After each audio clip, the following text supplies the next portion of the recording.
It's time for MacBreak Weekly. Andy, Alex, and Mr. Jason Snell are here with lots to talk about. We've got our new iPhones. We'll talk about the buying experience, the picking up experience, the installation experience, and some new features, plus some new bugs that need to be squashed. It's all coming up next on MacBreak Weekly. Podcasts you love. From people you trust. This is Twit. This is MacBreak Weekly, episode 836, recorded Tuesday, September 20th, 2022. Travis, I'll take one of each. MacBreak Weekly is brought to you by New Relic. Use the data platform made for the curious. Right now, you can get access to the whole New Relic platform and 100 gigabytes of data per month free forever. No credit card required. Sign up at newrelic.com/MacBreak. And by ZocDoc. With ZocDoc, you can find the right doctor for you in your network and in your neighborhood. Go to ZocDoc.com/MacBreak and download the ZocDoc app for free. Start your search for a top-rated doctor. Many are available within 24 hours. And by 8 Sleep. Good sleep is the ultimate game changer, and the pod is the ultimate sleep machine. Go to 8sleep.com/MacBreak to check out the pod and save $150 at checkout. 8 Sleep currently ships within the U.S., Canada, the U.K., and select countries in the EU and Australia. It's time for MacBreak Weekly, the show where we cover the latest Apple news with Alex Lindsay from OfficeHours.global. Hey, hello, Alex. It's good to be here. Good to see you. Also, Andy Ihnatko, WGBH in Boston. Hey there, hey there, hey there. Hey there, hey there, hey there. And Jason Snell from sixcolors.com. Hello. You have been, we have been, all of us, posting photos of the good old days. Here's me and Randall Schwartz in 2005 on a geek cruise, which you snapped, Jason. Yeah, that's one of my. You're giving tips. You're doing Mac tips there. Tips I and think. tricks. Yep. How fun. We go way back. Yeah. I was on. We met. We had a bunch of Macworld editors on some of those very first episodes of MacBreak Weekly. That's where we met. MacBreak back in the day when it was video, right? Before it was after. We met at Call for Help. Yeah, it was after Tech TV. And yeah, that was all. Yeah, so we do go back a long way. A long way. Here we are again. To 1999, most likely. Here we are in 2010. Yeah. At the iPad announcement, the last Apple event I ever went to. And then Alex put in some really fun images, which I won't show because we do have to do a show, but of old twits. If you want to see those, they'll be on the Twit Plus feed for club members because I'm sure they'll take that pre-show and edit it all up. I have in my hot little hands... Okay, now tell me if this is an Easter egg or not. So here's the this is the iPhone 14 Pro. Is that an iPod? Is that an iPod box? Isn't that interesting? The ultimate recycling. That's adorable. Do you think that's an Easter egg? That is an Easter egg. I think it has to be. The square thing is where the manual. They designed backwards from it. That little tiny manual. The little tiny manual, and then I've already removed no one reads. Everyone goes through it and looks for the sticker. Like you just got to find the sticker. Yeah, you got the stickers out. Yep. And then this is yeah, you got one too, and you left your cable in there because you probably don't need it. I got cables. You got cables. I got cables, but yeah. So yeah, does that look a little bit like? I mean, it could not. It could just be a coinky dink. Hey, those are nice cables though. Like we all have them, but they're braided. They're like really. Oh, the new ones nice are braided. No, these are plastic. I hate to. These are not the braided cables. These are not the braided cables you're looking for. Not even on the Pro Max. I wish.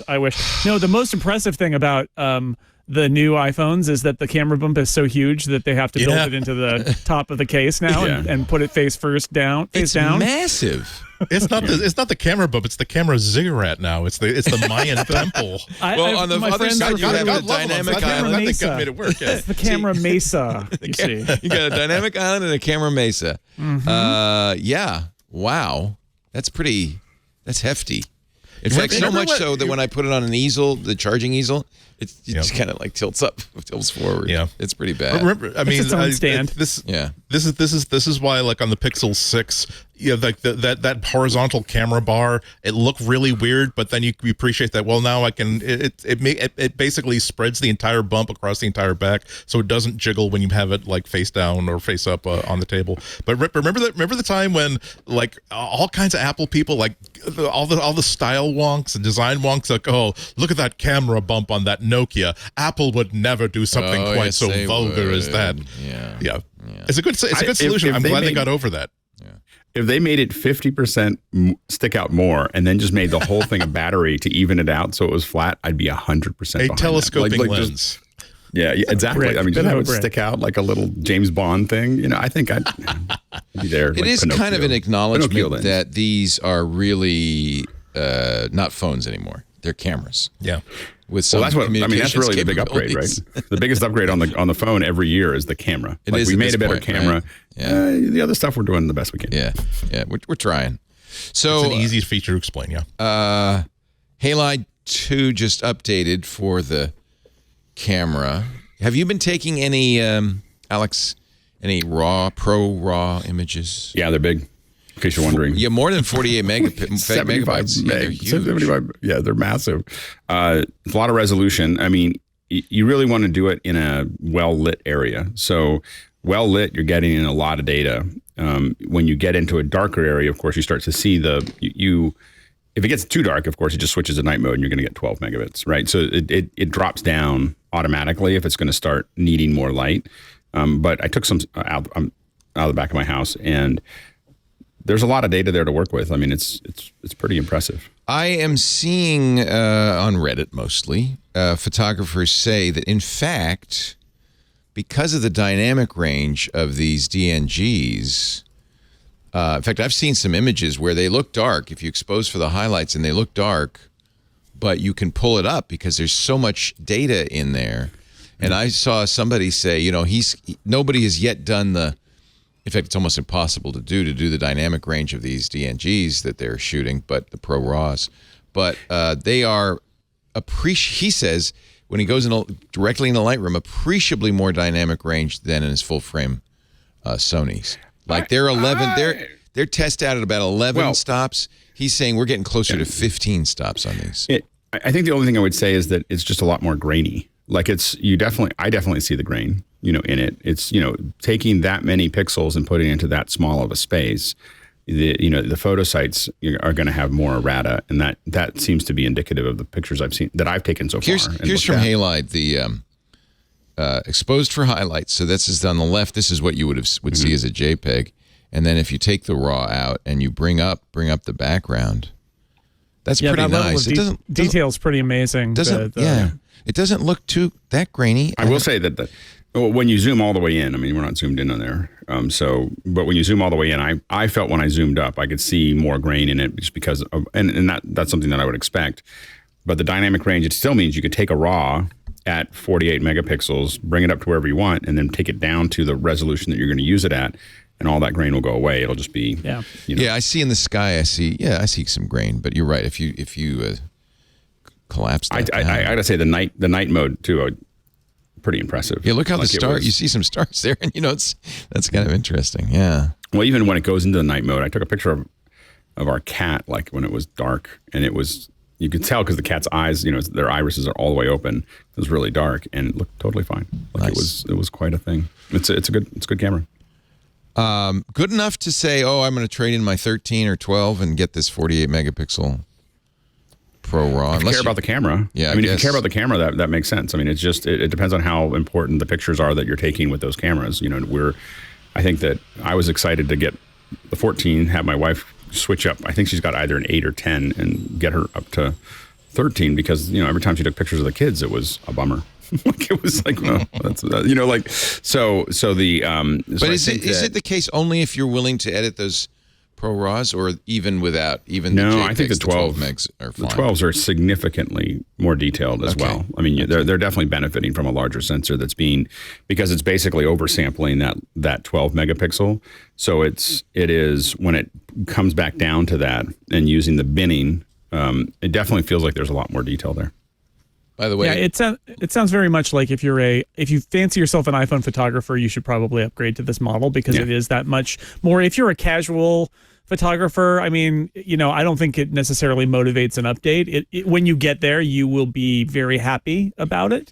I actually think for casual photographers, that 2x setting where it's cropping the 12 megapixels in the center of the frame is a more important feature than shooting RAW, because those people aren't going to be shooting RAW. But if you are somebody who actually thinks about shooting RAW, you use Halide, that update.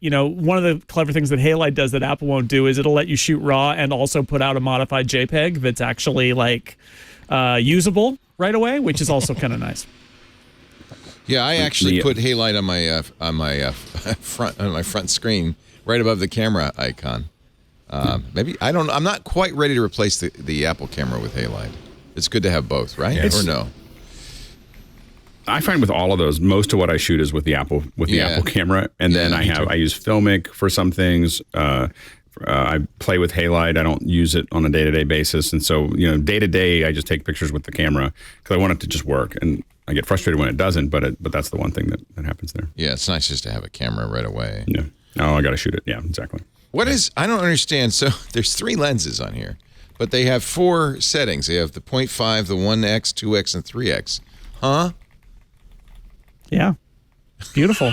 But it's not. They don't map to the lenses. So the 1x is the main camera. Yeah. 2x is the main camera with the quad pixel binning turned off, and instead it's going to crop so it's cropped to the 12. So it's not a digital zoom, but you're cropping to the 12 megapixel. So you're not going to get that advantage in low light conditions of the binning, but you are going to get every pixel of a 12 megapixel image. It's going to be cropped to the center of the sensor, and then 3x is the telephoto.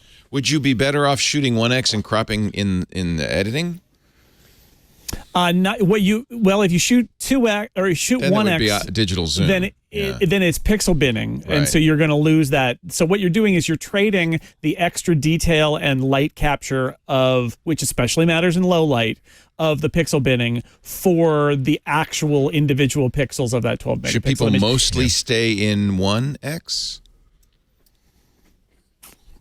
If everything was brightly lit, I think you could shoot a 2x if it was a better frame, and it would be just fine. Keeping in mind that your alternative is going into 48 megapixel RAW mode at that point if you really want to get those extra pixels. It's actually the only situation outside of RAW mode where Apple is going to the individual pixels on the sensor is in 2x mode. Otherwise, it's going to bin all of those down, and you're going to get a 12 megapixel output. So it sort of depends on what you want to do. But if I was in a situation where I wanted to frame it and the 2x was a better frame, I would just shoot it in the 2x.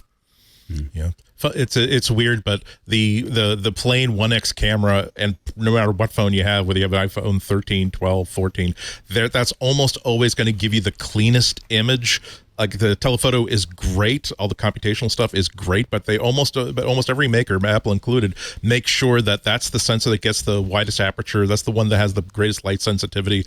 And sometimes if things are a little bit sketchy in the lighting situation, or or people moving too fast or anything like that, you find that going to trying to force it to the 1x camera will give you the cleanest, sharpest image. And then you go into like your on camera apps your on phone apps to adjust the brightness and stuff like that. But you find that you avoided like the high ISO, you avoided like the motion blur, you got real depth of field instead of like sort of a hinky version of it. It's a weird thing to try to remember, but sometimes it pays off. It's very confusing because you really don't get the Pro RAW 48 megapixels unless you use the main camera, the 1x. Is that right? Right. Right. Yeah, that's the only 48 megapixel sensor. Okay. So just keep that in mind. I don't know. Here's well, it does come up. I've seen a lot of people saying, "Wow, I can't believe this 48 megapixel sensor. It's amazing. Here's something from macro mode." Yeah. It's like macro mode's not on that one. Macro mode is using the wide camera to shoot in macro. Macro mode's great, but it's not really any or much greater than it was on the last model. And just to reiterate, Pro RAW, the reason it's 75 megapixels is, it has all of the data from the 48 megapixel sensor, but then it also includes all the computational information that the iPhone has, right? So it's more than just a raw. It's not just the bits from the sensor. It's a lot of extra information from the iPhone. So if you, the people who are saying on Reddit that they prefer to use Lightroom said you won't really get a very good edit in iPhoto because it's going to still kind of give you the JPEG. It's going to work on the JPEG, and the JPEG's dynamic range. It's very complicated, I guess. I don't know. I'll just say that the number of times where I think that, oh well, gee, I'm a fancy photographer. I've got a really expensive, really nice camera. I have really great class. I'm going to apply these skills and this knowledge to using my phone camera, and I'm going to get pictures that are 10 times better than anybody else. And then every time I try to outthink the computational photography model, I regret it so badly. Right. It's like that one button has so much thinking and so much development behind it that usually I just trust that one button. So confusing. Yeah, just use the Apple camera. Yeah, exactly. Yeah, it's one of those, if you have to ask, then don't ask kind of things. Yeah, unless where you're it's super expert. You know if you need it, and if you don't need it, don't turn it on. Yeah, if you're super expert.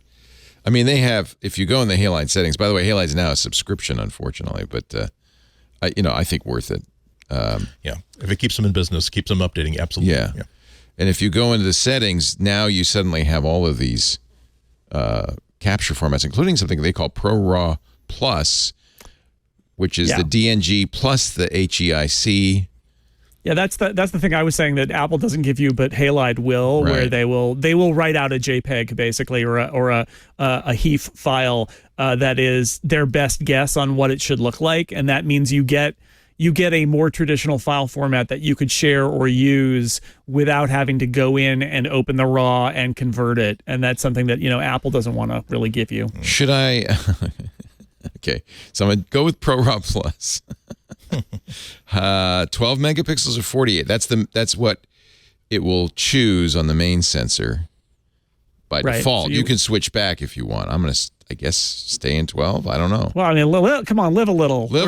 Go for it. Well, this is MacBreak Weekly. I think you gotta use the new stuff. Save ProRAW files at 10-bit. No, screw that, right, Alex? Save them in all the bits. All the bits. All the bits. Coverage. Yeah, exactly. Coverage can get the best possible shots, but takes longer to take 2 shots. This makes capturing images slower, but JPEG images significantly higher.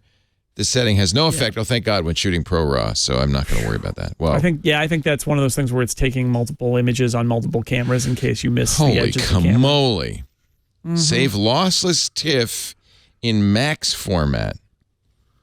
I don't even know. And if you know what it is, you know if you need it. You know if you need it. And I don't. I just want to get a picture of my kitty. I don't want to have to read stuff. Well, I think that's the whole thing, is that it's no longer I just want a picture of my kids or my kitty. It's like we're turning this into, especially on the pro end, we're turning this into a machine that you can really generate content with.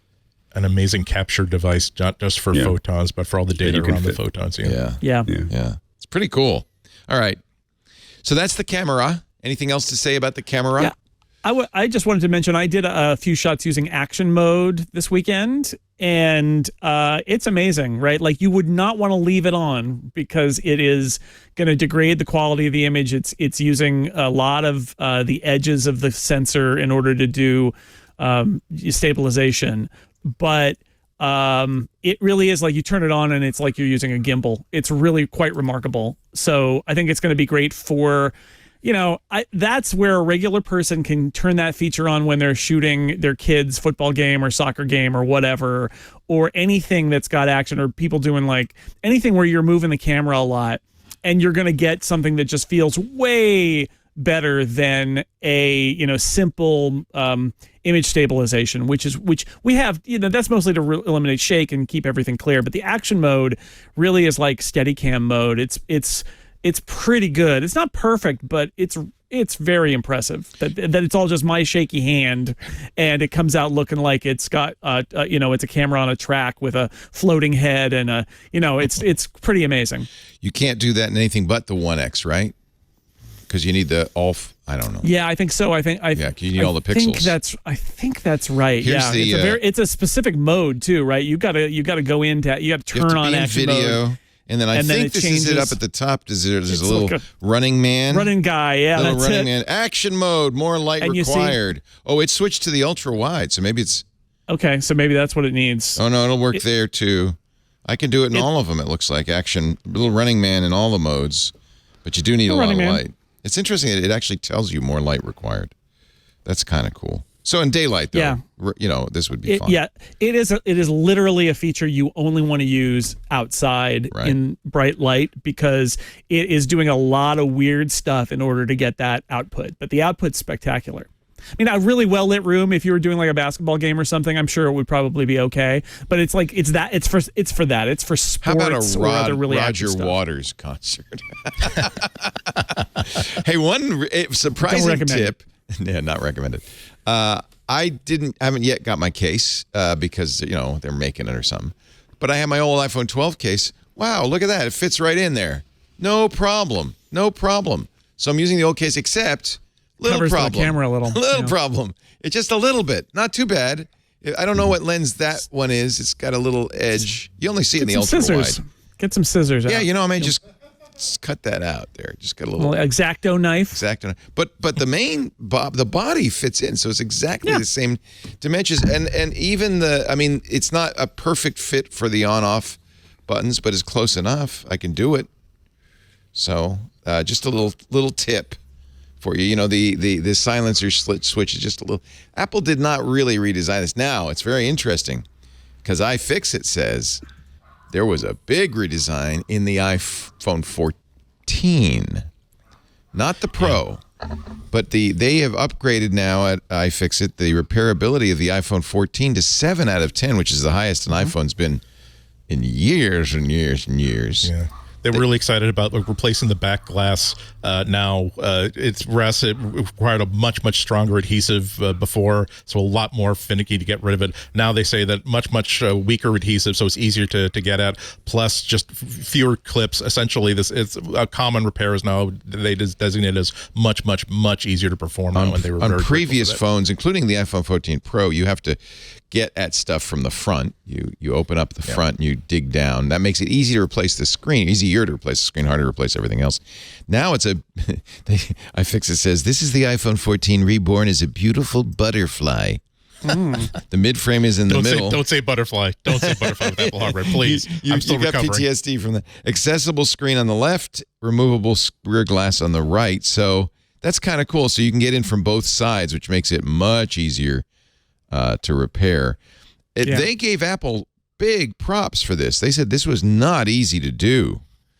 They worked really hard on this. I feel like Apple there's this general trend, and it includes their new repair program, but I feel like that behind the scenes, Apple has been making their stuff slowly but surely more repairable. And part of that is that it's a more mature category, and I think that they feel like they've got the room now to do some of this when before they were trying to cram everything in and glue everything together in order to fit. But I think also it's a financial calculation because, if an iPhone, in certain circumstances, if an iPhone breaks under warranty, right, like Apple has to make those repairs and it's hard. Nobody repairs more Apple devices than Apple itself, right? And so on one level, I do think that somebody maybe came in and said, we're spending a lot of money on repairs. Can you make it more repairable? and I know it's only in the 14 right now, but this is I suspect we're going to see more of this in future iPhone models as well, like that they want to make the individual pieces a lot more accessible because not just to make iFixit happy, right? But bottom line stuff that it saves Apple time and or money to do their own repairs of their products under warranty. Highest repairability score since the iPhone 7, according to iFixit. Now, they did point out it looks like you will have to do software activation of some parts, which is, kind of like the John Deere thing. And, that's not so nice. That's kind of unclear, and it may even be possible to do that, as a third party. So, good no on doubt Apple. You're going to be able to order your own back as part of the iPhone repair program at some point here in the next few months. Your own glass back, and not only will it be a lot cheaper because you'll only be replacing a much cheaper part, but it'll be a lot easier because you unscrew some screws and you can pull it off and replace it. So in the end, even if you want to repair it yourself, you're going to be able to do it, and it'll be much cheaper and less harrowing. Breathtakingly expensive to replace the back on an iPhone 14 Pro Max, or a 13. It's like, what? Because they have to take they have to go from the top down, essentially disassemble the entire phone in order to fix the back. That's not going to be true on the 14. Nothing, and I presume at some point on all iPhones. One thing, though, they also learned The losing the SIM tray doesn't save any space. They still have a place for it.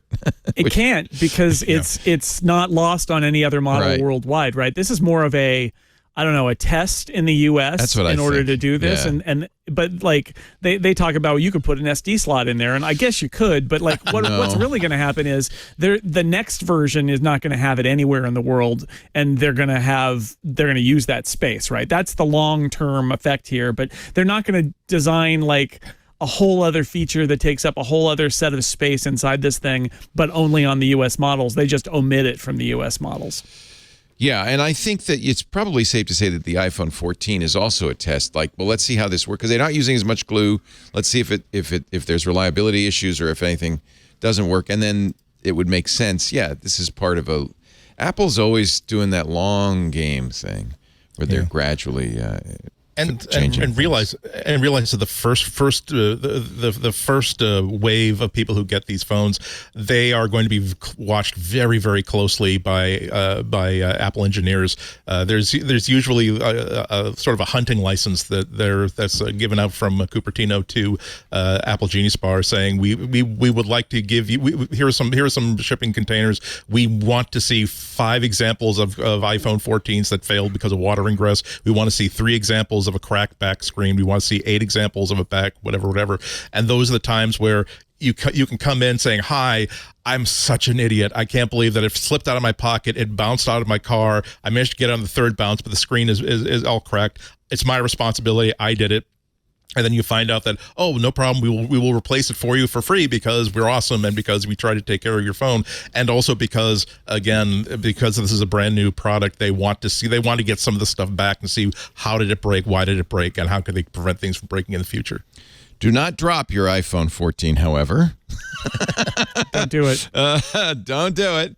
Phone Buff YouTube channel dropped a bunch of iPhones and some Samsung S22s to see how they fared. TLDR, it was a tie. Don't just don't.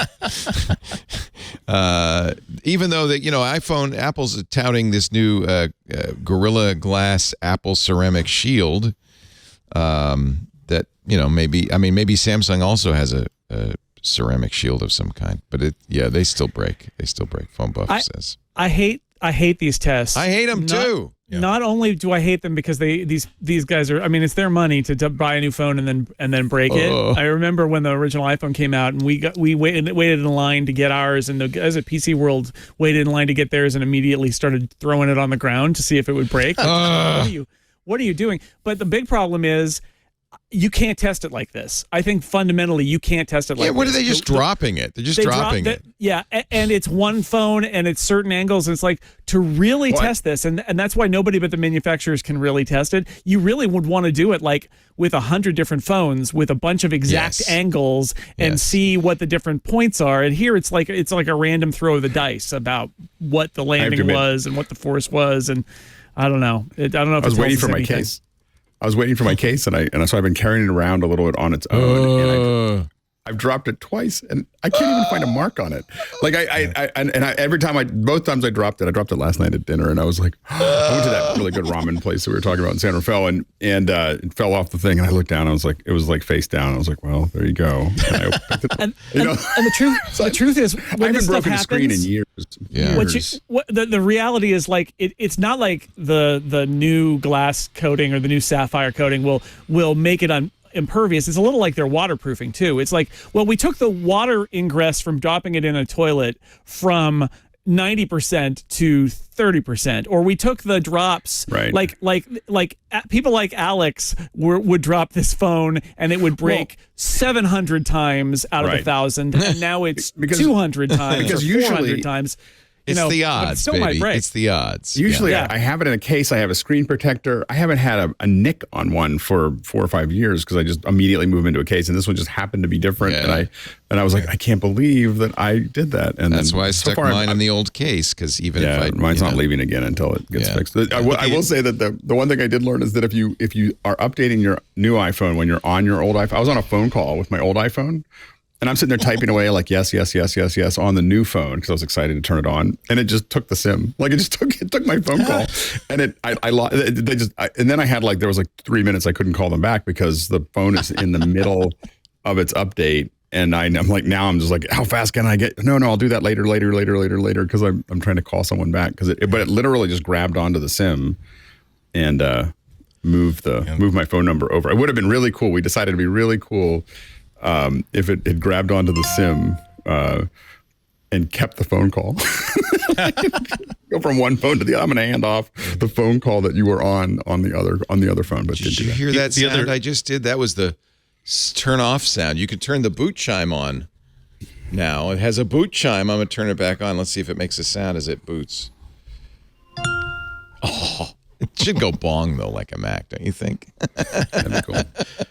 And then the swishing sound of a 3.5-inch Sony disc drive. I think we download stuff. It'd be good to have a sound effect. Somebody somewhere should offer that as alternative boot sounds. I don't think they can do it because I think it's in the firmware. Yeah. I think because it's before any OS even loads. It's making that sound. It was before the Apple OS. Yeah.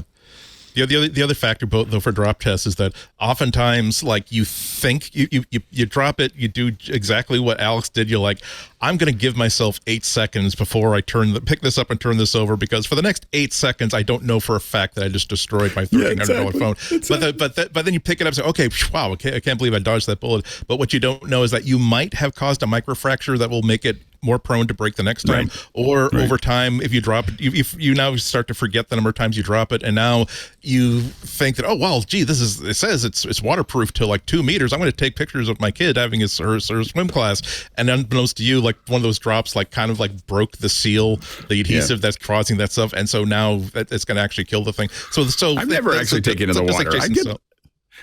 I haven't I still put it in a water case if I'm going to take it in the water. Yeah, exactly. It's like it's so easy to get, like, even just you're sort of like, halfway for $50 you can get sort of a halfway case where it's not like gasketed with steel bolts holding it together, pressurized to the Marianas Trench or something like that. But at least like it's the first thing that will fail before the big fail. And like every time someone was showing me, oh look, my kid is learning how to take underwater photography with her phone. I'm like, oh, don't use it as an underwater camera. Go.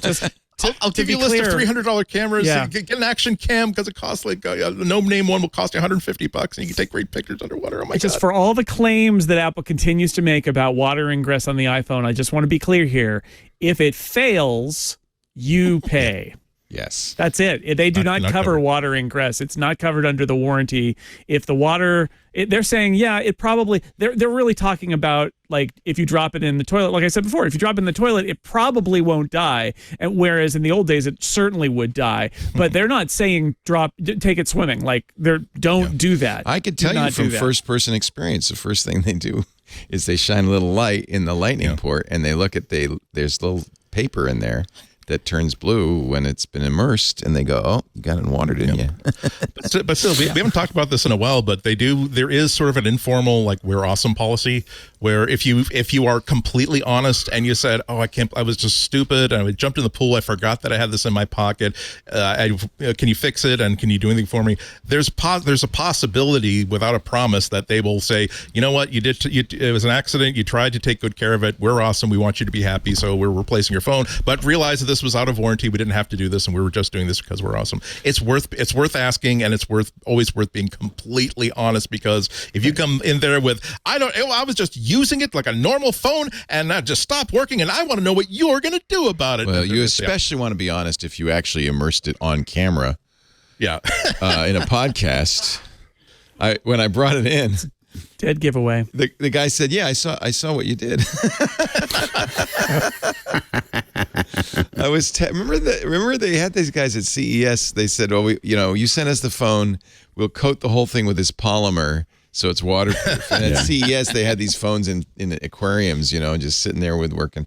So I said, "Well, let's test it." And so I sent it into them. And I got it back, and I put it in a glass of water, and it immediately failed. It died. Yes. I can't remember if they gave me a new phone. I don't think they did. I think I had to buy it, but I think it was at a discounted rate or something like that. It wasn't. I don't think I paid full.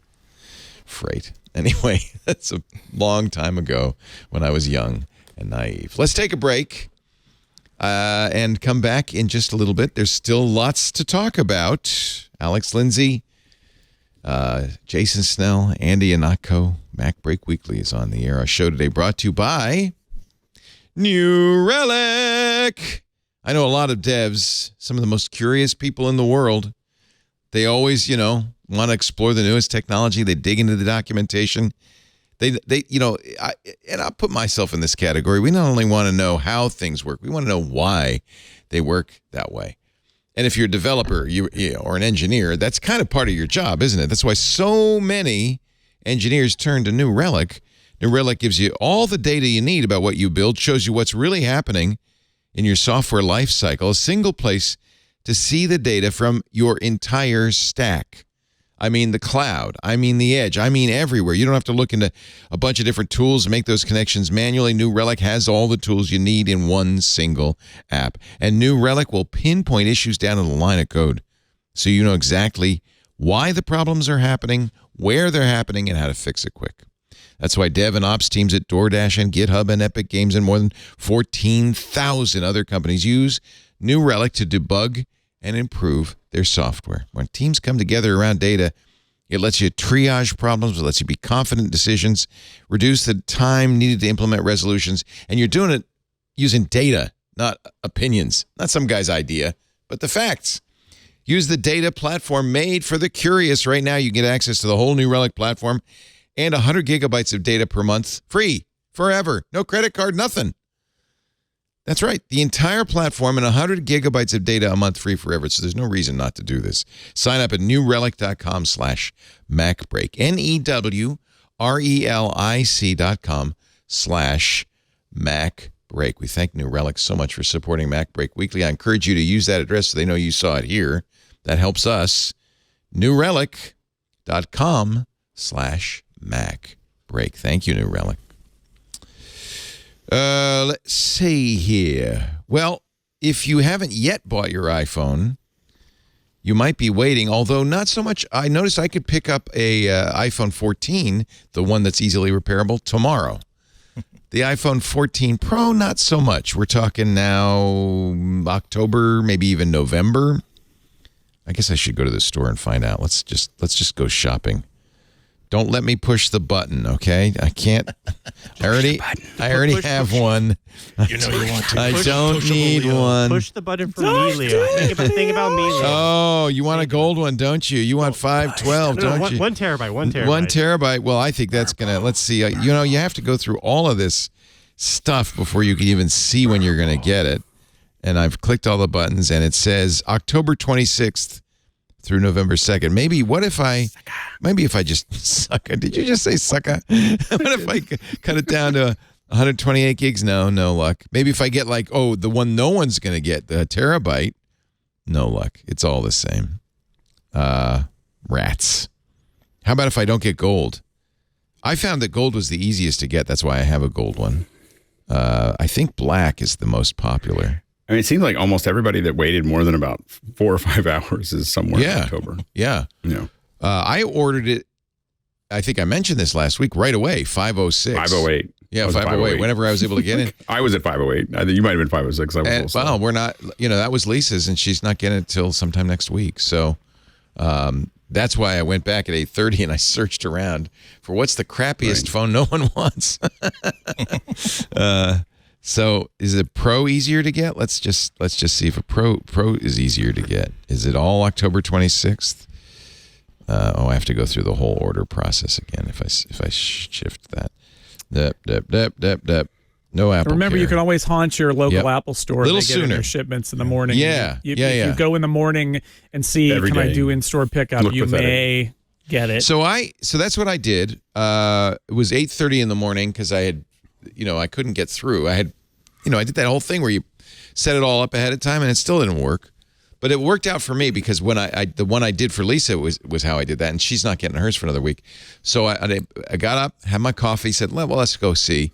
Searched around, I found a gold one at the Corte Madera Apple store at $330 to $345. They said, and then you get a QR code on your phone.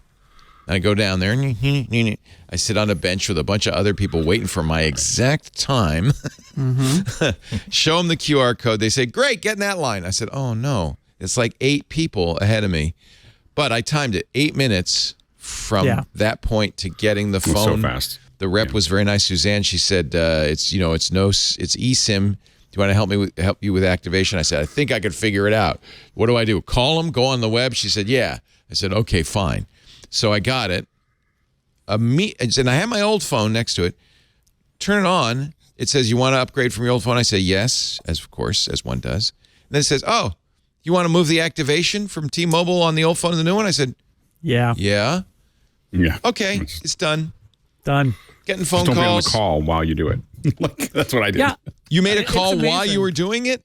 I was on the call while I was setting up the other phone, and I was just like, just setting it up while I was talking to one of my producers, and suddenly just disappeared because it just. We have deactivated your phone, sir. Yeah. Exactly. Just switch to the other phone, Alex. Just it's over there now. We put it on line too. The only thing that would have been cool is if it just kept the call going. But outside of that, it was great. It's. I like how it also phrases it as like, I found your phone number, and would you like me to move this number to the other phone? Exactly. And I thought that was like, not talking about eSIMs or SIMs or anything like that. Yes. It's like, I'm going to move your phone number from this phone to this other phone. Is that okay? And you say yes, and then it's like, all right, done. All right, there you go. Awesome. Amazing. Love it. That was I think even Suzanne, the wonderful Apple employee, hadn't done it yet, because she was saying, well, we could take you to the front of the store, and I said, is it the web? Is it a phone call? She says, yeah, I'm not sure. I said, yeah, that's how we used to do it. Remember in the old days with CDMA, you'd have to call Verizon and say, I'm activating a new phone. I hated those days. So the experience was very good. 8 minutes, got it. They were very nice. Now I'd seen some people say there was a lot of upsell. You sure you want Apple Care, don't you? Or you'd need a case. No upsell. She didn't want anything else with that. I said no. Maybe it was because she had a long line to get through. That's how you got there so quickly. They were moving fast. Like, just move. I don't have anything to talk to you about. Well, it's funny because a person comes to you. You stand with her at the kind of the front of the store. She says they'll be bringing it up, and so somebody just comes, brings the phone to her, and then she gives it to me. She said, "You want to?" Spent that time. Go ahead. What'd you do? I spent that time trying to persuade her to give me one of those masks. Long conversation about how great the masks were. Did it work? And who made them? And did it work? No. That I can't give you one. We get one per day, dude. I'm not giving you mine. We're not allowed to give them out. Oh, yeah. I worked around it right up until the very end, and I was like, "Do you have any of those laying around?" No, I can't give you one.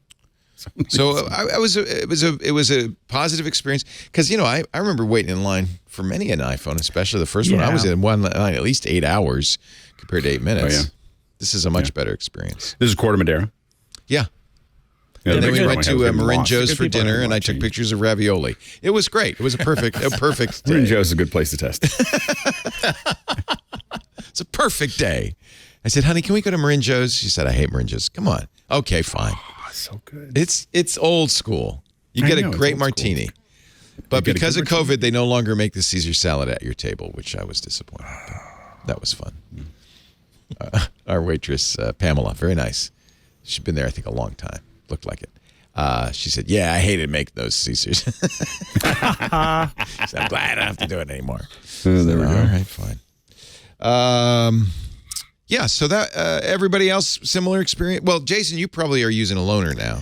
Yeah, although I got my son's college phone. His first non-hand-me-down, and it came, that morning, first thing, knock on the door. 9:15 a.m. or something, and there it was. So he wasn't even awake yet because teenagers. And and then the rest of them I have are my loaners. Come on, Dad. Did you slip it under his pillow? I knocked softly on the door. There was no response. He was dead to the world, and I just left it like the monolith from 2001, standing up on his desk. And when I came back later, it was gone. Strangely, there was the box was open and empty, and the case box was open and empty, and the phone was already. And then he emerged at one point and was like, "How do I?" And I had to walk him through the transfer process. Yeah, but that was he just never done it before. But you got to learn. These kids, they got to learn. He's going to college. He's got to learn to do it for himself. what you should have done, Jason, is that, like, since he was dead asleep, you should have looked for, like, a pile of, like, dirty laundry and then, like, put the phone underneath it and then say, hey, son, are you going to, like, wash your clothes? Oh, I'll get to it. Okay, that's fine. Just get to it sometime, you know. And make him wait until... You know, he's leaving in a few days. There's no way he would get to it in time. See, that's the problem. Oh, darn. It would stay there for weeks and weeks. Or you'd have an excuse to go out and visit him. I'm having to say, I'm sorry, son, I missed you. You didn't bring your iPhone? I'm desperately sad that you grew up and you left me.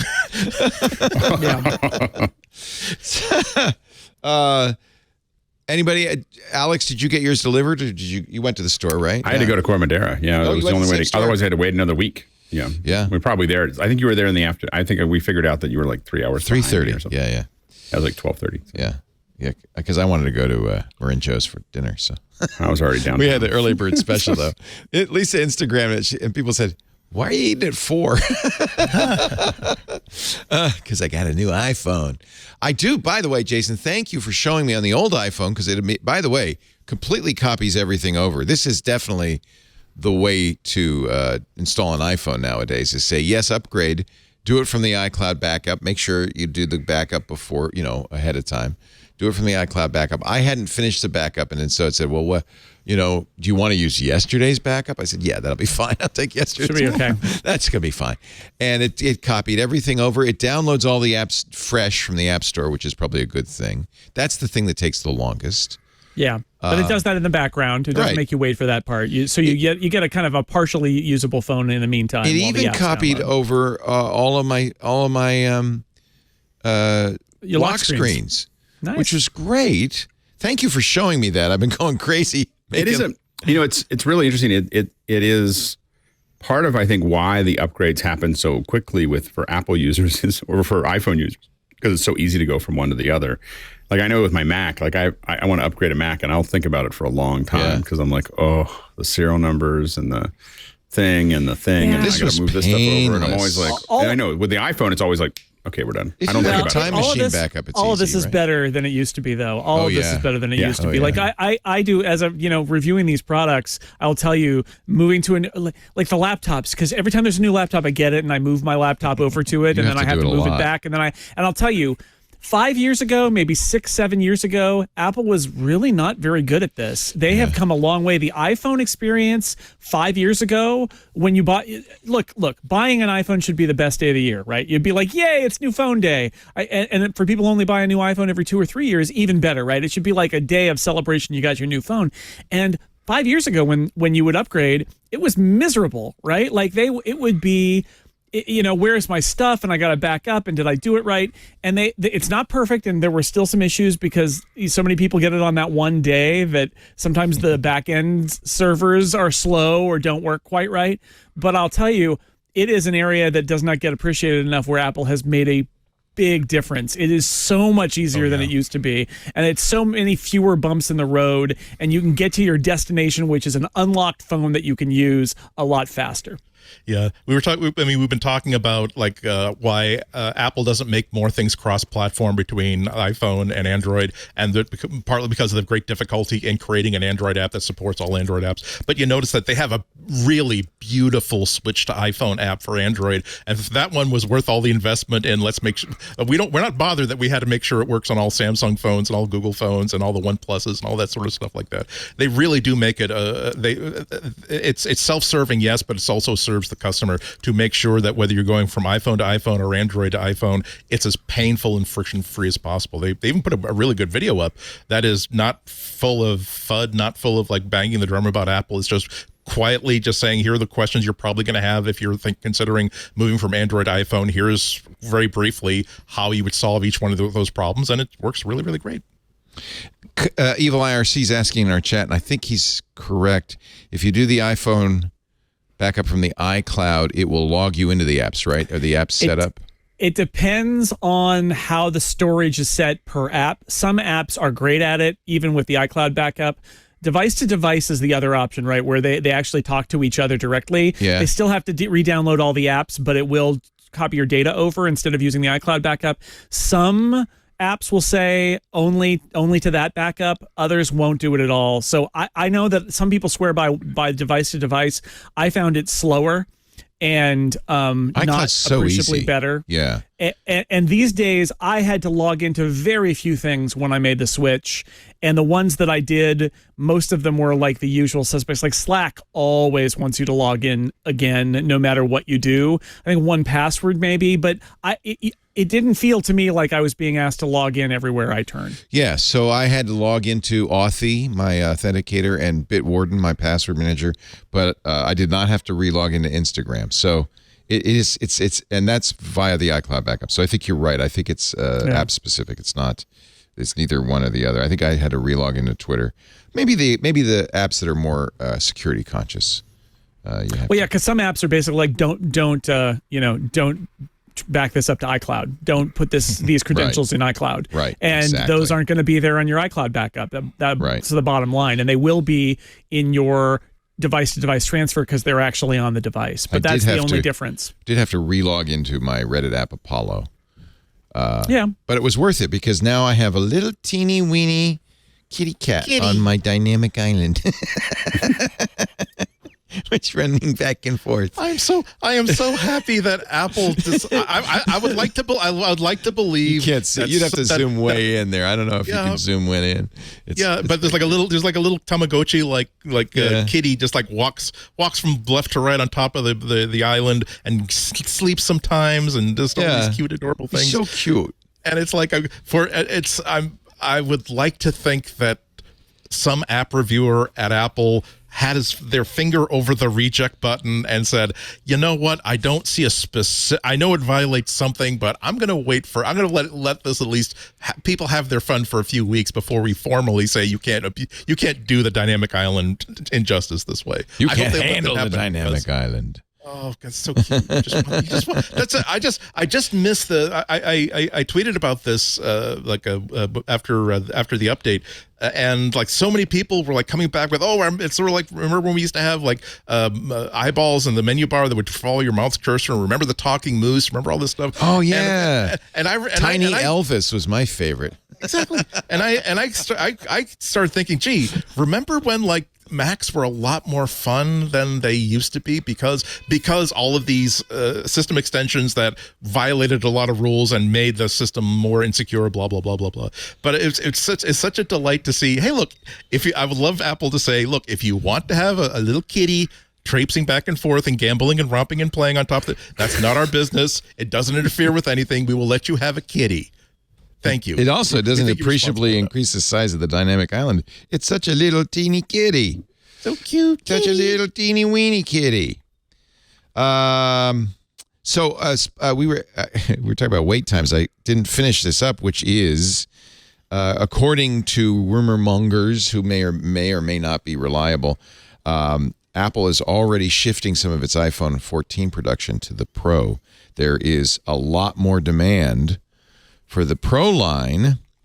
Analysts Daniel Ives and John Katsingris from Wedbush say the iPhone 14 Pro mix is up to 85 to 90% of phones versus back a year ago when it was just 60 to 65% at this time of the cycle. We know it's higher early on, but... Right. Ming-Chi Kuo, who is a very reliable supply chain analyst, just did a Medium post. He's really getting into this. He used to be... I think he got tired of being translated and quoted by 9to5Mac, and so he now has his own blog on Medium where he writes about this in his own Twitter account, but he said... iPhone Pro models will account for 60 to 65% of total iPhone 14 shipments versus the previous estimate of 55 to 60, and that Pro Max accounts for 30 to 35% and is the most popular model, which is, I think, a surprise that it's so tilted toward the Pro and toward the Pro Max. And this is with the 14 Plus not yet on sale, but I think they're anticipating that the 14 and Plus are just not going to do it like the Pro and Pro Max. What is? You think it's the camera that's doing that? The camera. Maybe a little bit dynamic island. You don't get a dynamic island on the 14. I really think that, at this point, I buy my phone based on the camera. If they hadn't upgraded the camera, I wouldn't buy a new one. I think that's probably increasing the case. I was waiting for a bigger upgrade. I didn't upgrade last year. Like I don't know what else it's kind of like one of those things. Like I don't know what else I need. I just need that camera to be better. Right. Like if they put better LiDAR in, or if they need, but I always just want to have. I'm just trying to close the gap between this and a full frame sensor, and so I'd say there's a lot less impetus to upgrade if you're upgrading to a 14, right? Those are more casual buyers. I would bet you that the lower price phones sell better in the second half or the first half of the calendar year than the second half, only because it's more casual buyers buying them. And even if you were somebody who was a year or two out from your iPhone purchase, you look at the 14 and it's not that dramatically better than the ones that were there before. And so, I think all of the heat is on those Pro models. And so maybe that's the reason. The Pro Max doing so well is really interesting, right? I guess that as somebody who doesn't like huge phones, I mean, look, the proof is right there, right? Like people like big phones. Nobody has ever gone bankrupt making a bigger phone.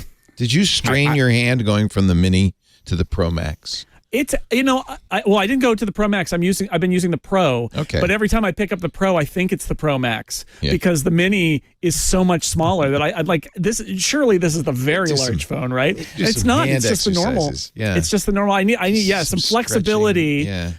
It takes some getting used to, and in my pocket too. It's like this big phone is in my pocket now. It's a real adjustment for me as an iPhone weirdo who likes a small iPhone, because I am clearly not the smartphone audience if the Pro Max is the number one iPhone. Right.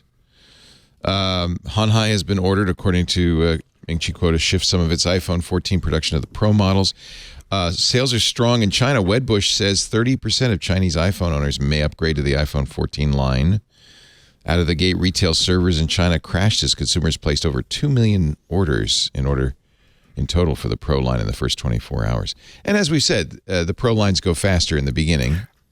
I still think Apple could flex. I always say this every year. Someday that year they're going to do it. They're going to flex and say, we've got 4 new items coming out next week, like that we're going to do an announcement for, and you can order them right now. Like, just pick one. And I'd love to see what the numbers look like. You mean like at random? Like, I don't know what I'm going to get? Just tell you. Yeah. Like they say, we got 4 new things. They're going to be this price, this price, this price. That works for you. You did that. You used to do that. You'd call the Apple store and say, I'll take one of each.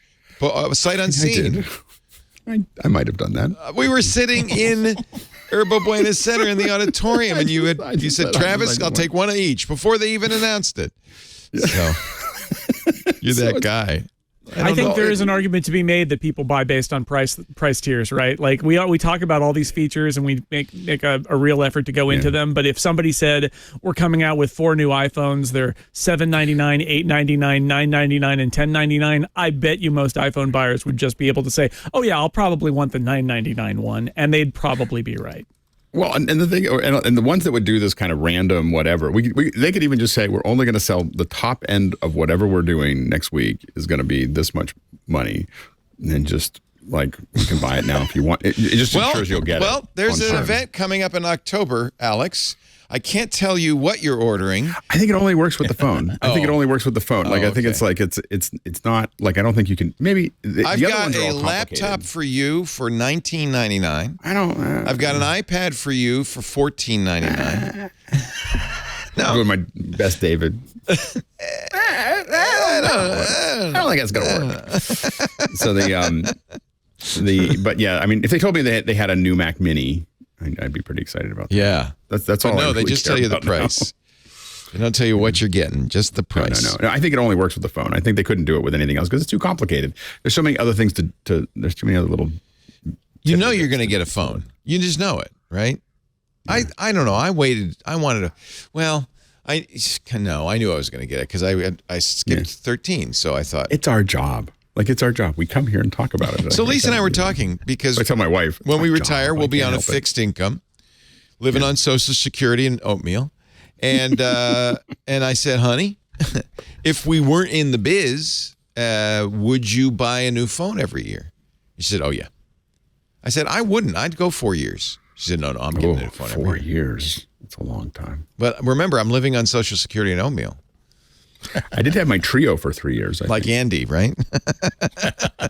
Your Trio you kept, but that thing was a tank. You couldn't break your Trio. The thing is, the Trio was like the thing. I actually I found it. Like it's it's somewhere in my garage. But so technically I still have it. But the big thing before the iPhone, it was like every phone was just the one you hated less than all the other ones. Right. You know, like it wasn't. No, it's so true. It wasn't a phone you God, loved. I had a Windows CE phone. Remember those? They were awful. Yeah.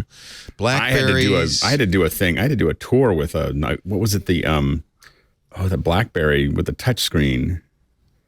Oh, it was horrible. Oh yeah. The Storm. Storm. So that was the one. I did a trip with that. Yeah, Lisa had that before she didn't buy an iPhone right away. Oh my gosh, it was so horrible. And I think she dropped. She was walking from the cottage to the brick house. She had dropped it many, many times. You couldn't break that thing. As bad as it was. The whole surface had to go down for a click. The whole front of the phone. And she finally dropped it and broke it. And that's, I think, how I finally got her into the iPhone. It was probably a 3G. I had to tear. I think I had to break my wife's razor. Yeah. Like, we need to move on. Got to get you a new phone. Yeah. Apple is #1 on the American Customer Satisfaction Index, but it's pretty close. I think it's within the margin of error. They put this out every year. In personal computers, Apple is 82, no percent change. Samsung, though, coming up, personal computers, 79 to 81. Maybe that includes phones. Then Acer, Amazon must be Amazon. What? This is silly. They don't make a person. Is there an Amazon PC? No. I guess they're talking about the tablets. Tablets? Yeah. Oh, the Fire. Oh, so this probably includes everything, huh? Then Asus, I think all the Dell. Amazon people that are unhappy is when you buy it and realize you can't. It's not very useful unless you're not using Amazon products. Well, overall, Amazon had the best improvement, 7% increase year over year. HP dropped 3% year over year. You know, these are dumb. Forget it. Yeah. Forget I even mentioned it. It's a survey of 9,271 customers chosen at random, contacted over the course of the year. They were asked to evaluate their experiences with recently purchased products.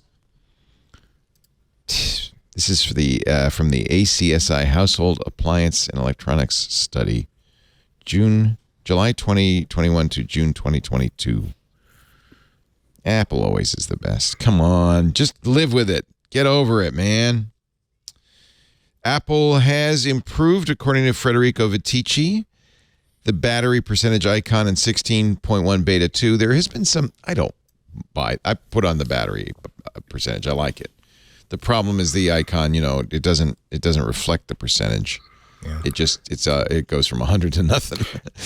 Now it does. Now it does. It shows it. Now the number is less readable, but it's more accurate. They listen. If you want it, yeah. Yeah. I don't care. Like I'm like, oh, I'm low. I'm low, medium, or high. Is how I look at it. It's like three places for me. Apple didn't want you to look at it, and I think they're right. It's an anxiety producer for no good reason. When it's full, I'm like, I'm not think about it. When it's middle, I might want to look for something, and when it's low, I go, well, I better plug it in. But there's not. I don't like the exact percentage is silly. Yes, in my opinion. I agree. It is silly, but if you're going to do it, the number or the thing behind it should be more precise than it's all there until it's gone, right? Like. Yeah. That was a design mistake, right? I get the legibility issue, but if you're going to say that it's 50%, you should show that it's 50%. I think the problem is it declares an accuracy that's beyond the precision. Yeah, it's right because batteries. That's the problem I have. Yeah. All battery percentages seem digital, and they're not. They're analog. Yeah, they're frightfully analog and not accurate because they're just measuring the voltage. It should really say 33 to 60%, and then it should say 0 to 30%. Like that's about the accuracy. And these days, it's like our model based on the history of your battery and the way you're using it now and the current power we're getting out of it suggests that you probably have 40% of your battery life left. But it's all like. It's exactly what you said. They should just tap on it. Explain the whole thing to you. Tap to explain how much battery life is left, and then Siri appears and tells you how to. It might be a couple. Here's what I found on the web about that. Well, right, because we all want it to be precise, and so they're going to give it to us in a way that makes us feel comfortable. But the truth is that batteries are like weird and chemical, and they're trying their best. This is that same thing about why they got in trouble because they were like recalibrating what full was, and then people said they were trying to hide battery degradation, which they kind of were. But then again, that's all part of the game. I understand why people felt that way, but it's also part of the game of being a battery person trying to explain battery to regular people, because they don't work like we think they work. So it's tricky. All right, you convinced me. I'm turning off the percentage. Turn it off. Turn it off right now. Just making you feel pressure that you don't need. It is. It's an anxiety-inducing thing. Yeah, it's no point. No point. Just like all you need is a blob. Then you just got to turn off the other anxiety inflicting thing. Which What's is that? Notifications. Turn off all notifications. Turn off all the badges on all your app icons. Yeah, I don't like badges.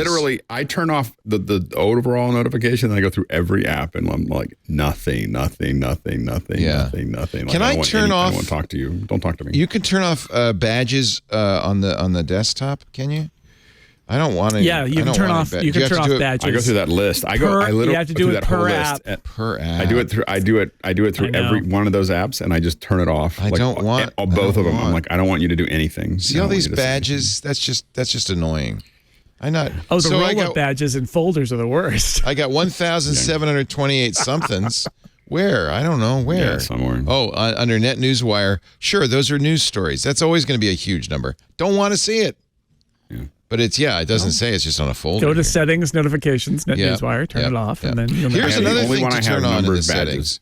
And this isn't quite as convenient as Google's way of doing it. It's in accessibility. This is the live transcriptions, live captions. And you can, if you want. And how do you turn that on? So that's under accessibility. It's a little hard to find. I had to dig around. Yeah, let me. So, and it's not as great as it's, first of all, it's Siri. So it's spoken content.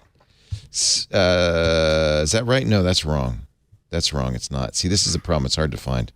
I don't know. I had to search around. Subtitles and captioning. Maybe that's it. Nope. You'd think. Nope. That's not it either. Live captions right underneath the beta. Okay, you turn that on. You could say what the appearance is going to be of the captions. Do you want live captions in FaceTime? Sure, why not? Live captions in RTT? Is that? See, notice though, this icon is a floating icon. It's always in the way. I don't know what RTT is. That's that transcription. This is an accessibility set. But anyway, so now I have this dot floating around. You got to find somewhere good to put it. And if you're let's go to YouTube. If you're watching a YouTube. I haven't downloaded it yet. So you'd think it would automatically download all the apps that you had, but it doesn't for some reason. You have to go through them and tap them. But it will. Maybe I'll do it on a song. I'll turn off the music so we don't get dinged. I wonder if it'll do it on a song. Oh, shh. Quiet, Usher. But let's unpause live captions. It's now listening. Let's see if it's doing anything. Or maybe he hasn't. Maybe he's not singing yet. Sing, Usher. Sing. Nothing. Yep. There. I want to. What do you want to do, Usher? Make. Yeah. What do you want to make? What do you want to make, Usher? It's really good on Google on the Pixel 6, Andy, right? The live captioning. It's less good on Apple, but it's still it's a step. It's magical on the Pixel, but Maps wasn't very good with the first release either, and they're going to get there. Yeah, and I mean it's cool. I guess Usher just wants to say something. I'm not crazy about having this floating thing, but I left it on because that's a nice thing to have, especially if it's late at night and you don't want to make noise, but you want to look at TikTok. There was a story in the New York Times we talked about on Twitter on Sunday. More millennials are turning on live captioning than old folks. I thought I was turning it on because I'm deaf, but apparently the kids do it even more. My kids turn it on all the time. They live on it. My daughter, who is 20, is turns captioning on all of her Netflix shows and all that stuff, and it's turn off turn on captions for life. We're going to have to turn Right, on like, live just like captioning for you, Jason. You're starting to turn everything. into a robot. Would you unplug and replug your...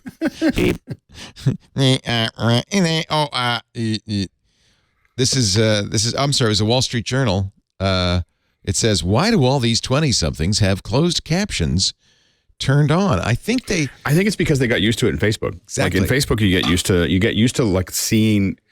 It's really funny. Captions. It used to be really easy for me to find a captioner for events. We just had a French captioner for an event on Sunday, and it is it's much harder now to find captioners because they're so in demand because they're used for all the social media, because people got used to they're scrolling and they just want to see the text. They don't want to turn the audio on because they're probably doing it at school, right? Their parents, whatever. And it started on Facebook because companies like Tastemade and others, Kitchen, realized that if people were scrolling their newsfeed, the sound's off, they're going to get stickier and they're going to get more attention if they caption what it was cooking and stuff like that, the recipes or the news People stories. make a decision about whether they're going to turn on the audio based on the captions. So that's how it started. Now TikTok, almost everything's captioned. Well, then it was also combined with the fact that Christopher Nolan makes movies that we can't understand. You can't understand. It's like it doesn't. In a May survey of 1,200 Americans, according to the Wall Street Journal, 70% of Gen Z respondents and 53% of millennial respondents said they watch content with text most of the time. So it's going up. Mm-hmm. Only a third of older respondents, according to language teaching app Preply. Yeah. TikTok is also being used just as a search tool. Like if you're looking for information, a lot of I saw that story. What does that mean? How do you search? What are you talking about there? What are they saying? Well, just like you might go to YouTube if you're trying to figure out, hey, how do I fix this washing machine or whatever? A lot of people, they just communicate via creating a quick video. And if you're looking for information about what just happened, if you're looking for a recent video about what just happened, if you're looking for information about how to do something, you can go to TikTok for it. Although, if we both read the same article, one of the problems is that it's not necessarily validated information. It's misinformation. So you might find, and also TikTok is not terribly mature, and by that I mean that as a technology gets years after year after year, they figure out where the holes are and how to patch them. I mean, even just now, YouTube is figuring out that perhaps we should have like inline education on how to spot fakes and how to spot people who videos are trying to coerce you towards a point of view with fake information. So TikTok is now like the best vector for that kind of stuff right now. This is the story from Insider. Gen Z is increasingly using TikTok videos instead of Google search, but 1 in 5 contain misinformation. It's a new study that just came out by NewsGuard. It's a site that monitors misinformation. Jason, do we have his sound back, or are we still working on that? Boop, beep, boop. Hello. No, I just was going to say my daughter is 20 and she turns captions on everywhere. Yeah. It's absolutely a thing. And if she can caption the entire world and her entire life someday, I'm sure that'll happen. And I find it funny because we always talk about these kids today. They can't read. It turns out they do read. They read the captions. That's what they're reading. They're reading the captions on the TV shows they watch. I guess they can't read cursive anymore. And I was like, I read some articles that can't read cursive. I was like, I don't know if I can read cursive anymore. I don't know. And they only want to read cursive. one line at a time, right? Like one line of dialogue at a time. But it's a totally real thing, and I think it's amazing. And every time my daughter comes to visit, I sit down to watch TV, and the captions are turned on. It's like, what? They're on all the time. I'm like, who did this? Netflix. And the problem is, I turn them off, and Netflix turns them back on. They think they know. I'm like, that's right. You seem old or young. Yeah, exactly. Which is on what you're watching. We've decided to give you captions. House of the Dragon. The captions were annoying me because I wanted to look at the beautiful pictures, and so I turn them off. It depends on what you're watching. On the other hand, if you're watching Industry, which is that show on HBO that's in Britain, you have to have captions. They're talking like this, and I don't understand a word they're saying. By the way, do not roast your chicken in NyQuil, okay? That is apparently a TikTok challenge, and the FDA is warning. That's a lot of NyQuil. A really small chicken. How do you even... I'd be impressed if they even figured that out. NyQuil contains acetaminophen, dextromethorphan, and doxylamine. And according to the FDA in a press release, social media trends and peer pressure can be a dangerous combination to your children and their friends, especially when involving misusing medicine. Boiling NyQuil or similar cough cold medicine can make the solution much more concentrated and change its properties in other ways. Simply inhaling the vapors. Okay. So don't. Okay, I'm just saying, if you're doing that thing, don't do it. Don't do it no more. I gotta take a break. We're gonna do more stuff, but we are not gonna roast chicken and NyQuil. So don't get your hopes up here.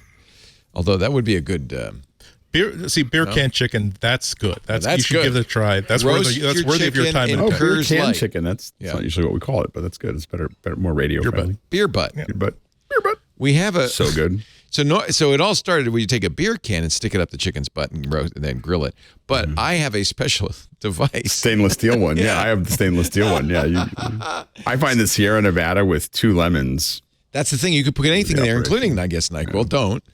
But you could put anything in that. You don't have to have a beer I'm can. kind of curious about NyQuil in the beer. No, beer butt don't, chicken. please. Don't do it. I'm not going to do it. Pepto-Bismol. It'll cause and cure indigestion at the same It's time. hard to get me to even take. Oh, these kids, they'll do anything. Our show today brought to you by ZocDoc. If you have a child who's roasting chicken in NyQuil, you might need to know about ZocDoc. Before you book a brunch, before you buy a Mac, you look at reviews, you look at lists, you check it out, right? You don't buy sight unseen. You listen to these shows. How come when we book something so much more important, a doctor, we don't? Well, because until now, you really couldn't get real verified reviews of docs. That's where ZocDoc comes in. Real verified patient reviews to help you find a doctor. And by the way, not just any doctor, a doctor in your neighborhood, of course, and a doctor in your network, so your insurance covers it. Because I think finding the right doctor might be just a little bit more important than finding the perfect eggs Benedict. ZocDoc, Z-O-C-D-O-C. It's a free app. Shows you doctors who are patient reviewed, take your insurance, and are available when you need them.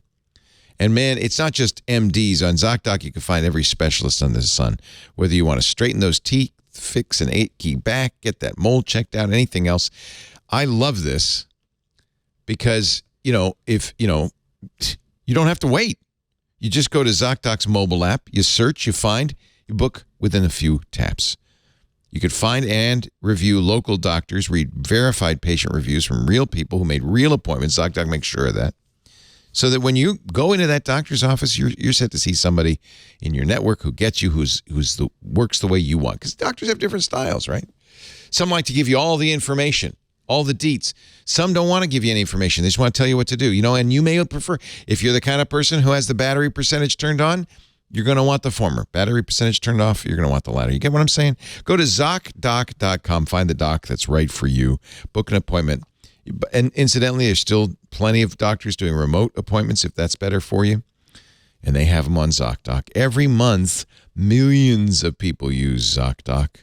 They're there whenever you need to find and book a quality doctor. ZocDoc.com/MacBreak to get the app for free.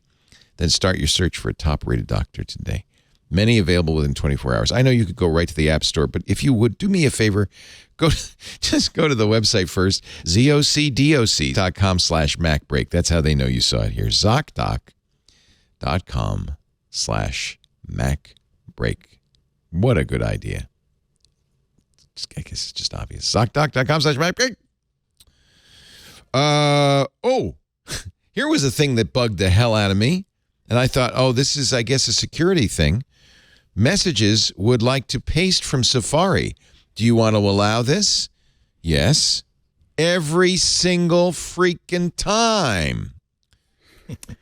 Fixed in beta to release today, by the way. Yeah. Fixed. In fact, an Apple executives Yeah, that's a bug. told Mac Rumors, oops, Ray Huang, senior manager at Apple, joining an email thread. He had sent an email to Craig Federighi and Tim Crook. He said, that's not supposed to appear every time you paste. That's, quote, this is absolutely not expected behavior. We will get to the bottom of it. And I'm sure there was a bunch of meetings, a bunch of angry meetings about that. But, this came in response to the fact that people were seeing that TikTok, for instance, was always copying the clipboard. And TikTok said, well, we do that so you can paste it in automatically. So it's just, I think I understand the motivation anyway.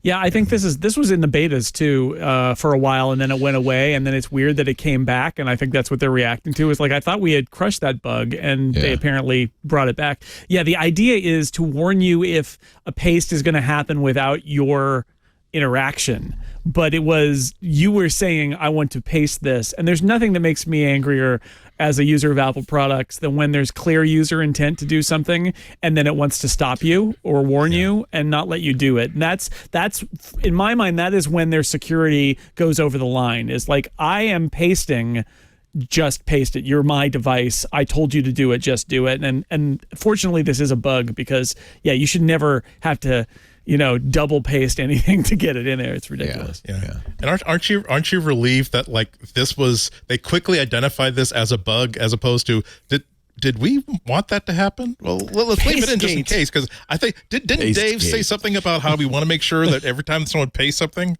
Yeah. Huang actually is on the patent for this feature, so he has a dog in this hunt. Yeah, I mean, you want it to be protective but not invasive. A lot of this is the line that all these companies have to walk, especially the platform vendors, is like a lot of Apple stuff is kind of invasive, where you say, I would like to launch this app, and it says, I don't know if I want to let you launch this app, and there comes a time where you need to be able as a user to say, yes, stop asking me. I want to do this thing. And I know that the argument is, but then somebody's grandma is going to get talked by a scammer into doing all those things to turn off all the protection and install spyware. And it's like, yeah, I know. But at some point, you have to let me use my computer the way I want.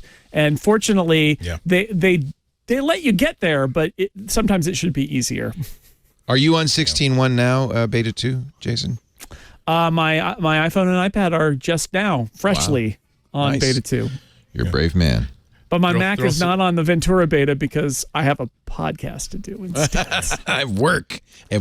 Can't really do that during the show. Yeah. Wait. I don't do any betas. I let you do them. That's your job. Sorry, Andy, go ahead. I'm sorry. No, I was just going to say, you heard about the really, really funny bug that they're going to be fixing next week, where the camera, the phone starts shaking violently and uncontrollably. Yeah.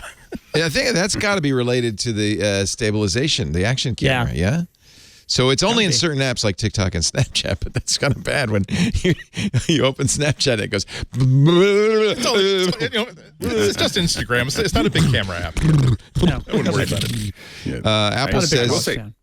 I will say mine's not crashing. It's hanging a lot, like the new phone with 16.0. Like I get into messages and it just suddenly becomes unresponsive, and the only way to get out of it is to force quit the app. Yeah. And I've had that since I got it probably 5 or 6 times. So it's definitely still a work in progress. It's weird because not everybody's getting this camera thing happening. So it's not a consistent bug, and which is probably why Apple missed it in testing. They also heard, this is a little more scary, a loud grinding sound. I don't know if I'd want to hear that. I'm trying to picture what that would be. Don't do it. I don't like it. Yeah. Keep in mind that when they ship these things out, they're shipping with an older build, right? Because they start making these phones and loading them up with software. And so we get in this weird case. Remember how people always used to say, don't ever download the 0.0 of anything? Well, if you're really concerned about this, don't get the iPhone on day 1. Get it on day 30, because there'll probably be like 3 or 4 software updates between day 1 and day 30. I go by, I don't, but I would, if I were a normal person, go by Alex's rule, which is not the first update, but the fix on the first update. So 16.1.1, right? Yeah. I mean, yeah. That's usually when I try to wait, unless there's some feature that I just absolutely have to have. 16 is really worth upgrading to, though, I have to say. Yeah. You will, when you get your new iPhone, immediately have to go to 16.01. You get an update right away. Did 16 add the magical feature, which is called remove from home screen? Is that new? Or did I just not do it every No. time before? That's been there for a while. No, that came in okay. with the app library. Once the app library existed, you don't have to have because a one-to-one I relationship. never noticed it before, and I was like, Isn't that nice? I can just delete them and search for them if I want to. Yeah. I was just, I don't have to. I have to admit, okay, I'm a little behind on that. There's also That's a a good weird one, though. thing that comes and goes on my phone. I notice I can turn it off.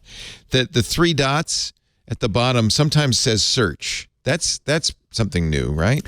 Yeah, I mean, and it's literally nothing new, right? It used to be like it's doing literally the same thing as if you swipe down. Right. But what they realized is people didn't know you could swipe down, so Yeah. they just replaced the 3 dots when they're not in use with a thing that says search. That when you tap, does the same thing which is clever, right? Because it's discoverability. They realized people weren't discovering how to search on their phones, so they just put a label on there that does it's like literally not a new feature. It's just a shortcut so people know they can search. Has anybody unsent an message yet? That's new, right? Here's Joanna Stern demonstrating it. She sent this message, said, I thought better of it, undo send, and it stops. It's gone. So I haven't done that Not yet. compatible with older OSs. So if you unsend a message, if you send something and unsend it, what you'll get on somebody running an older OS is this person tried to unsend this message and it stays there. Oh, it's that's not, worse. It's only on the Yeah. current. Oh, so don't use this. Don't use use this. that Yeah, feature. use this feature again after 90% of people update in the next 3 That's months. the Donald 2024. Trump I admit my guilt message feature. Like, yeah. oops. I think, Right. Same with editing. It says that you edited it to say something else, but it doesn't actually edit. Oh, that's awful. That just calls attention to your mistake. I would just tell Yeah. you you can't do it. Like, that person can't do the thing. Wow. So, yeah, think about that before you edit Yeah, I or would- unsend. Probably. I think it's going to be a great feature in 2024. Any other undiscovered cool features that you were really excited about? I'm still loving the lock screen widgets, and more Love apps that. are coming out that support lock screen widgets. My favorite one is the Yep. slideshow. For some reason, at first it said, we haven't yet processed your photo album. I guess it has to go through your whole photo album. But now you can say, a pet, or in my case, a spouse. And every time I get a lock screen, it's a new picture of Lisa. And I have thousands in my photo album. So I really like that feature.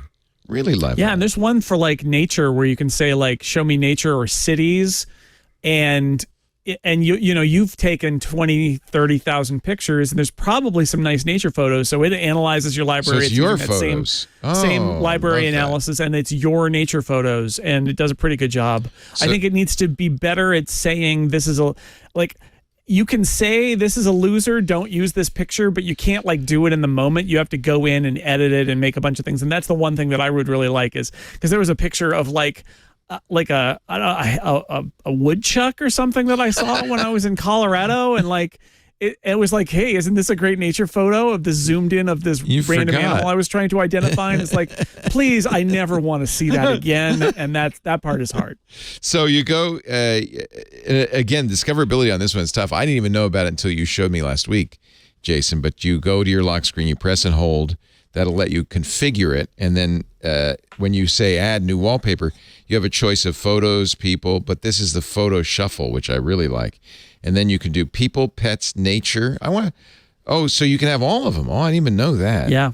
Or separate ones for each one, or whatever you want to do. And then you could do it on tap, on lock, hourly, or daily. I like doing it on tap because then you can use featured photos or select photos. I'm going to say, is Apple pretty good about the used featured photos? Oh, there's our kid.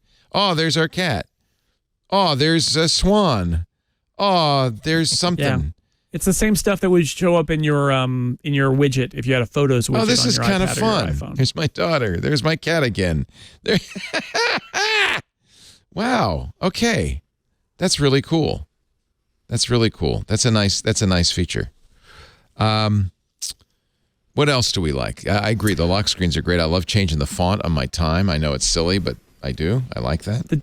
The Discord mentioned the Haptic Keyboard, which is a feature that's been on Android for a bazillion years, but love this. iPhone users have not had it and they put it in, and it's really, I turned mine on. I really like it. I love having just that additional feedback that I have pressed a key, and I don't ever have the sound on, so I never hear the sound effect, but getting that little haptic feedback, it's really nice. I really, really, really like that. Yeah, because I don't like it when it clicks at night and I'm typing or something. System haptics, where is it? It's play haptics. Ring keyboard feedback. Keyboard feedback. Yeah, keyboard feedback. You don't want sound, but you do want haptic. It's not even it's just a little thing. But you then know subtle. That you've typed it. That's a really nice feature. I agree. Anything else people are crazy about? I like that at least we're starting to see passkeys. I don't think you can use them with very much Have you seen a site with passkeys? Best Buy, I think, has passkeys now. I want to do it. Let me try it. Let's do a passkey. Yeah. Let's see. Hi there. Let's create an account. Yes. Oh yeah. You go into. I just did sign in, and it actually comes up and says sign in with WebAuthn, which is passkeys. Oh, so you'd have to know that though, wouldn't you? But I think you've got to log in with your account first in order to do that. Oh yeah, there it is. Sign in with WebAuthn. So, okay, close your eyes. Everybody close your eyes. I don't want anybody to know that I have a Best Buy account. I only had it because for a long time I was trying to get an Xbox. Okay, let's log into Best Buy. Okay, I'm signed in now. And then sign in with WebAuthn. No. It says, hi, Leo. Sign out. Do I sign out now to do that? Signing me out. Maybe let's. Oh, I'm dying to get this. Let's do it again. Let's do it again. Account. Sign in. And now sign in. I get it. Sign in with WebAuthn. So it needs to know my email address. Okay. You haven't set up WebAuthn on this device. Please choose another way to sign in. Then you can go to account settings. I get it. Why are they calling it WebAuthn? That's the standard, right? And the standard is across because Google and Microsoft are all going to support it. It is a better title. I mean, everybody calls it passkeys. Make fun of the dynamic island, but passkeys is a pretty good name for it, right? Yep. Man. All right, so I'm going now to my account settings, set up two-factor email, face or fingerprint. Is it under change your password? No. Face or fingerprint, you think? Face or fingerprint. Browser or operating system you're using doesn't support that. Well, I know that. Continue with Touch ID. I just got it, yeah. And it said, that's it.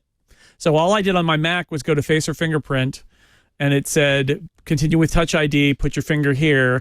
And then it said, that's it. Face recognition or fingerprint sign-in is set up on this device. And now that will sync with iCloud. And so now on all my devices, when I want to log into Best Buy, I can do it without a password. And and it's cryptographically guaranteed, and there's no password to leak from their system, and it's all just kind of magic. So there, as far as I know, who is using passkeys? They're the first one I've heard of. In the wild, I think that's the first one I've seen. Yeah. That's great. I mean, it's too bad it's Best Buy, but I have no use for it, but that's still great. So I should do it on my iPhone or my Mac, something with fingerprint or Face ID. Yeah. Yeah. Neat. I'm just so glad that it really is a common standard that's not going to just simply say, hey, this is going to be great for Apple people, but what happens for everybody else who's using any other kind of device? I mean, there's a common enemy that needs to be slain, and it is passwords that people get to choose by themselves. So true. So I'm just quickly doing this on my phone. Sign in. Okay. Yeah, okay. Now, if I go into my account, you're saying I should be able to sign in. Yeah, by a fingerprint or face, I guess, is what they call it. Which is funny because that's Best Buy trying to explain what WebAuthn is. Yeah, in fact, I didn't really understand what they were talking about. Yeah, it probably is better to say something like sign in with face or fingerprint everywhere. Yeah. Because that's the idea here. Face or fingerprint sign in. ID. Set up on this device. Do you want to say, now Apple says, do you want to save a passkey? Passkeys are saved in your iCloud keychain. Yes, I do. I love the Face ID dynamic island, by the way. And I have to say, it seems like it's a little faster. Okay. I just did set it up. It wants me to do it again. Okay, Best Buy. Setup failed. Well, never mind. Oh. Never mind. I think maybe you actually did set it up and it just didn't do it. Oh, so should I log out and try? I want everybody to see how this works. Let me sign out. Sign out. Okay. Signing you out. Good. Yeah. Now sign in again. Sign in. No. Didn't do it. Oh, wait a minute. Sign in with WebAuthn. Nope. Yeah. Wants my email address still. Suddenly, you got to put in your email address. Is looking pretty good, isn't it? Yeah. Yeah. It wants your email address and it'll autofill it and then it did do it. your. I didn't have to do a password. And that's it. Then you got it. Nice. I mean, and that there's was no password. So they know who you are funky, but through your email address, but you don't have to have a password and they don't have to have a password. And it's just a key exchange that happens cryptographically. Right. And as Andy said, it's coming to every platform. It will be probably everywhere. It'll be on your Linux platform eventually, Leo. Eventually. So I don't want to use a password. I want to sign in with WebAuthn. It still wants my email address, I guess. That's still part of it. That's then part it did of the Face ID, and now I'm in. And Apple is asking me again to make sure I want to do that, and then it says yes, and then I'm good. Okay. Yeah, I mean it's actually not easier or faster than if you have a password stored in a keychain. It's like that, but okay, fine. It's good. It feels like the workflow should be a little bit more straightforward. I don't know. Early days. Austin Mann in Scotland. We always like to see Austin's reviews of the iPhone. He seems to be somebody who can really, put it through its paces. He's on the Duncaton estate in the Scottish Highlands. Look at that. Places to take pictures. Ultra-wide Pro RAW files stitched in Photoshop. Nice. Massive megapixels. There's a chicken. A Scottish chicken. There's a close-up of a Scottish chicken. It's a very foul test. Yeah. Ooh. Look at that. Look at that 100% zoom on the 48 megapixel Pro RAW. That is a lot of detail. That is not as smeary as those big zooms usually are. Boy, that's pretty. Yeah. I mean, we see there where you see so many AI algorithms for image processing that might be able to take something that looks rough off of a RAW and then reprocess it and add sharpness and detail. There's a lot to love about having that many megapixels on a sensor, and I can't wait to see third parties coming through. He says after a few days using it, I probably leave my settings to 12 megapixel Pro RAW, only push it up to 48 megapixels when I need it. 12 is still where the camera really shines. Plus, capturing in 48 is a bit slow. And storage also becomes a premium. He says also says battery life seems to get zapped when shooting all day at 48 megapixels. So the 12 megapixel Pro RAW. What do I get with 12 megapixel Pro RAW? Well, you're getting a smaller file that is using the quad pixel binning, right? Okay. So I have to, where do I set that? Oh, it's so complicated. Life is so complicated. So you just turn on RAW. And I set it, by the way, this is a new feature. You can set the camera to remember the settings. So once you do that, turn off live too. As much as I like live, that does not give you the best image quality. Is that right? I believe not. So, no, it'll capture. It's just capturing a movie around the. Oh, okay. So I can continue to do live. Oh, up to you. No live and RAW though. It's one or the other. Don't get your hopes up, Leo. All right. So now I think it'll remember that from now on. Let's close it out. Yeah, it stays in RAW. Oh no, it doesn't. No, it did. So if you set it to remember your settings, which I think. That way, if I put it in a video and I leave, it stays in video. I think that's a nice feature. I don't know if that's new or not. I didn't notice it before, but it stays in whatever. Because in the past, the camera would jump back to the default. Yeah. Let's see what else. I am not going to talk about rumors about the dynamic island on iPhone 15. I am not. I will not. I put a link to a story in there, and I did my own editorializing. Yes, we have officially gotten our first story telling us details of the plans for the iPhone 15. Make it stop. Stop. Make it stop. Nah, well, moratorium. It's just your ban. We're going to stop it right here, right now. 2023. Check back in. Gentlemen and ladies, if you're here, prepare your picks of the week while I talk about my lovely night's sleep on my 8 Sleep pod. Is the ultimate sleep machine. I just love it. 8 Sleep, it takes the idea of a bed warmer electric blanket to the next level. It's a bed warmer and cooler. It does both. It does both. And it turns out that's the best way to sleep. You don't want to sleep hot at night. On those hot summer nights when we were getting up into 113 degrees and it was just burning hot, I set my 8 Sleep to cool me off. It goes as low, believe it or not, as 55 degrees, which is pretty chilly, or as high as 110 degrees, which is pretty warm, or anywhere in between. Good sleep. I don't think I have to sell you on the value of a good night's sleep. It's good for your health. It's good for your state of mind. It's good for you. And still, more than 30% of Americans suffer with poor sleep. Feeling hot at night is the number one cause of poor sleep. I've solved it. I have just totally solved it, and I encourage you to do the same with my 8 Sleep pod. I wanted to say cover. They sell both 8 Sleep mattresses, but since we had a really nice mattress, we just got the cover, which goes over any mattress and gives you the same benefit. Clinical data shows 8 Sleep users experience up to a 19% increase in recovery, up to a 32% improvement in sleep quality, and up to 34% more deep sleep. Deep sleep's the key.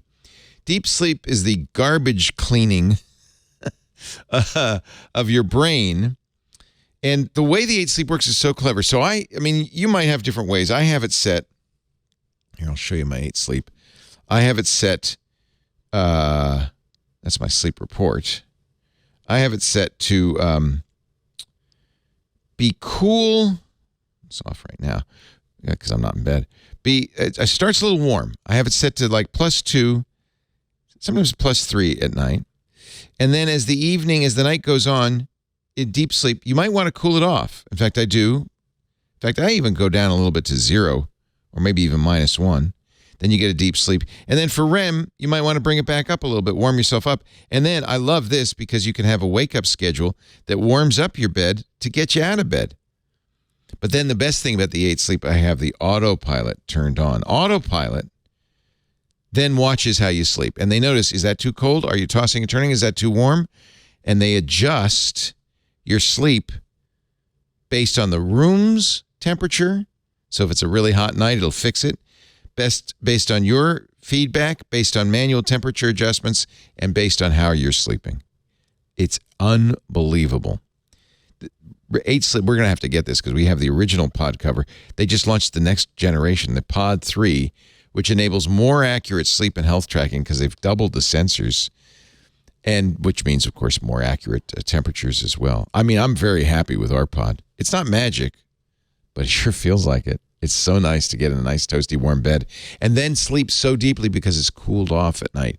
And I mean, my deep sleep now is so deep. Go to 8sleep.com/MacBreak, EIGHT, sleep.com/MacBreak. Winter is coming. During the hot summer, I was having it cool me. During the cool winter, I'll have it warm me. It does both. 8sleep.com/MacBreak. You'll save $150 at checkout.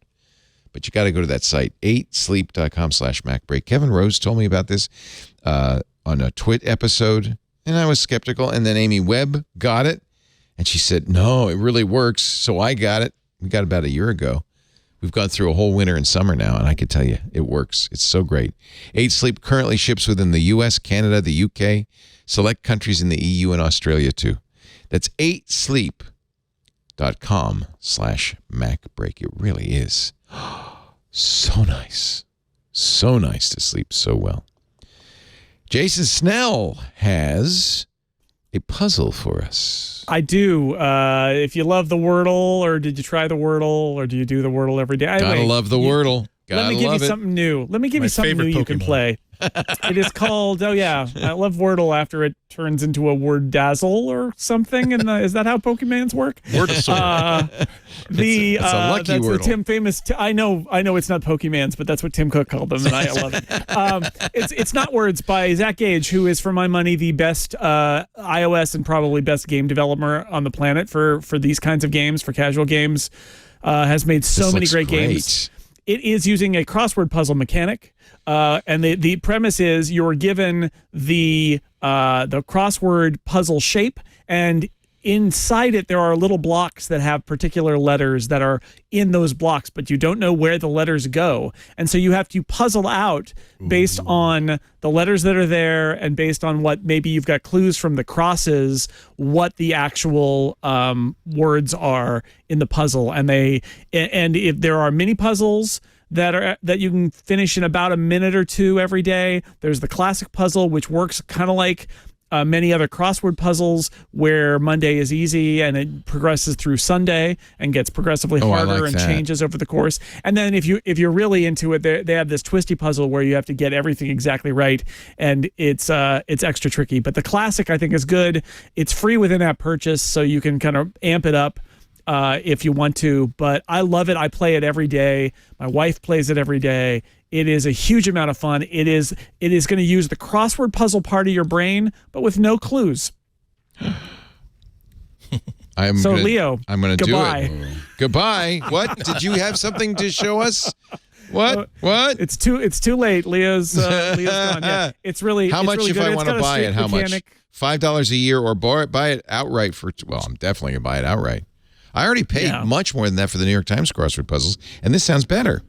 Yeah, it's really good. I mean, it's not a crossword puzzle. You're not going to get the kind of the clue part of it. Yeah. But the trying to form words and figure out what the crosses are and knowing what words are valid or invalid. It's so good. It's so well done, and all of Zach's games are like that. But this is one of the latest and greatest, and I love it. Just bought it, $12. My God. Yeah, but you can try it out for free. But it's a really good, just a nice spin. This mechanic, I can't believe nobody seems to have thought of this before, of using the crossword. It's almost like you're building the crossword puzzle, and then at the end you would come up with the clues. Yeah, it's kind of how that feels. It's a lot of fun. So it gives you hints, so you don't have to. You're not completely blind. That's the game mechanic. Is it'll say there are two blocks, and one of these is an A, and one of these is a J, and then you have to start to figure out, like, okay. Well, AJ is unlikely to be the combination, so I'll do JA, and then and you go from there. Oh, this is hard. I want my money back. It's too hard. I want something that reflects my self-image as a smart person. Yeah, exactly. Hey, at least you don't need to know what words mean. So there's that. That's true.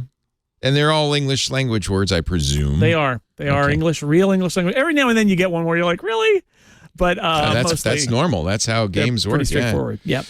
It's called Knotwords, Knotwords,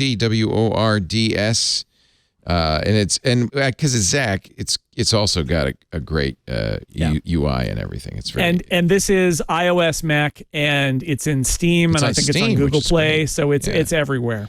So what's a puzzle book? Those are extra puzzles. So you get a puzzle a day, and then you can get the puzzle books, or maybe that's what you pay for, and then so if one puzzle is not enough, you get like 25 puzzles or 30 puzzles for the month. Yeah.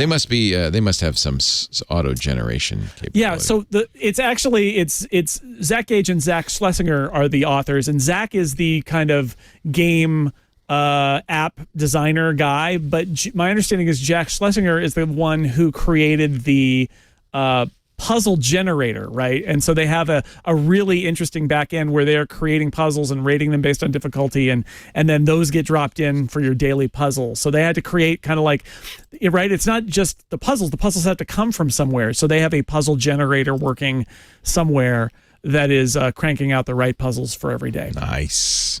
It's good. Andy Ihnatko, pick of the week. Mine is a really cool open source image scaler upper based on AI called Upscayle. I just got it like last night. I've been playing with it like pretty much nonstop since then. It uses AI learning models to take a lower resolution picture and scale it up to a higher resolution picture. And a lot of times the results are really, really impressive. The catch is that despite my wishes and despite how many times I've tried to give it a low resolution blurry image and turn it into a higher resolution perfectly good looking image, it doesn't really work that way.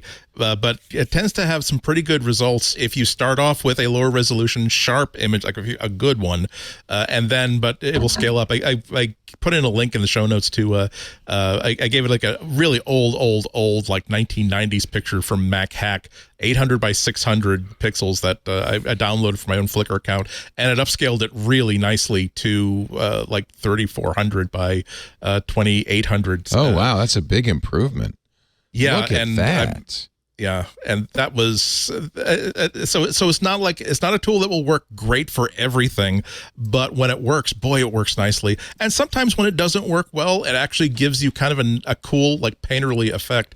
Like you can actually, if you're not necessarily looking to create a nicer quality image, you just want to see what it'll do to a certain image, you can run it through the combobulator like twice, 3 times, and sometimes you'll get a really nice, interesting like AI effect to it. So it's not just doing like the basic like image sharpening algorithms. It really is using an AI model that was developed by Tencent to try to figure out what's in this image and try to create what's not in there to begin with. And it's the other caveat is that it is open source, so it is very, very open sourcey when it comes to interface. It is basically like a hypercard stack almost. It's so simplistic. Also, it's not going to work on every single Mac out there. It is multi-platform. It works fine on my M1 MacBook. Did not work on my surprise, my 10-year-old Mac Mini. So your mileage may vary. It does have to have a GPU somewhere in the system in order for it to work. But again, it's free. This is the second major release they've done, and he's trying to. He wants to keep updating it with new learning models, new techniques. And I'm definitely going to be in there for the ride because it is a fun app and sometimes a very useful app. It's one thing people are doing now. Also with those AI image generators, they're giving them a sketch, sometimes like stick figures, and then having Stable Diffusion or Midjourney or DALL-E finish the sketch. And it's actually kind of remarkable. I've seen some really good, this is Stable Diffusion on this one, but I've seen some really good examples of people taking stick figures and turning them into, let me see if I can find another one, turning them into something, ooh, some of these are kind of sexy now. Turning them into something very artistic. Yeah. So I guess you have to know what you're doing with your prompts and everything, but still, these initial demos of, hey, look, how about a donkey spaceman eating cake on the planet Fizbane from the Muppet Show. I mean, that's a fun, like fun little trick to play, fun little demo. It's going to be great like a year from now when they are taking these models and building specific tools out of them. Like when we get to the point where I can spend a month or two training this model for, here is what I like, what I want people to look like. Here is what I want environments to look like. Here is how the sort of painting that I like. I don't want you to just simply take a Picasso style. I want you to start with this. And I'm going to teach you what I think drawing should look like. And then the ability to like do an entire comic book by simply doing these stick figures. And then when a stick figure is not emoting correctly, taking that picture that was generated and putting a bigger smile or basically something that will indicate turn the head to the left and turn art into an iterative sort of process that anybody can access. I don't think they'll be at the same level of like an Adam Hughes or a John Byrne or anything like that, but just like iMovie opened up visual storytelling and non-linear editing to people who just have an interest and want to screw around with it, this is the acorns from which mighty oaks can grow. So this is why I'm super excited by what happens when more of these models become more sophisticated. It really exploded when Stable Diffusion came out because you could install that on your own if you have a good gaming machine. And now I'll make this my pick of the week. There is a version of Stable Diffusion for the M1 Mac. Divan Gupta has actually bundled it into something he calls DiffusionBee, which makes it, now you don't have to have a super high end, but it would help to have a higher end M1 or M2. This will run locally on your machine. I have not yet tried it, but I hear very good things about it. It makes it very easy to install instead of a Docker image or something like that. So DiffusionBee.com if you want to play with stable diffusion on your Mac. One quick last bit. You reminded me that Upscayle does run locally on the on your computer. It doesn't contact another server, so it's all. That's nice. And some of these things take I have, for the first time in years, it was nostalgic. I was able to look how slowly it was processing something, a big challenge I gave us. Wow, I actually have time for the first time in years to use, oh no, my computer's all tied up. Maybe I should just go down the street, get some waffles, then come back and hope it's done by the time I come back. So thank you. I had breakfast today. Thank you, because I gave it a stupid task that it was not really designed to do well. It is open source. It's on GitHub, and they have versions for Linux, Mac, and Windows. Plus, you can get the source code and build it yourself. Yeah. So, command line and batch processing. Upscayle, Upscayle. Kind of cool, neat. Alex Lindsay, pick of the week. So in my journey to build the new Skyposaurus, essentially, I figured out this is a kind of an expensive one if you put them all together, but in my world, it's much less expensive than what I was doing before. So there's 3 pieces to this, and I'm going to show you 2 of them. One of them didn't show up yet. We use them at the office already, so I know that it works.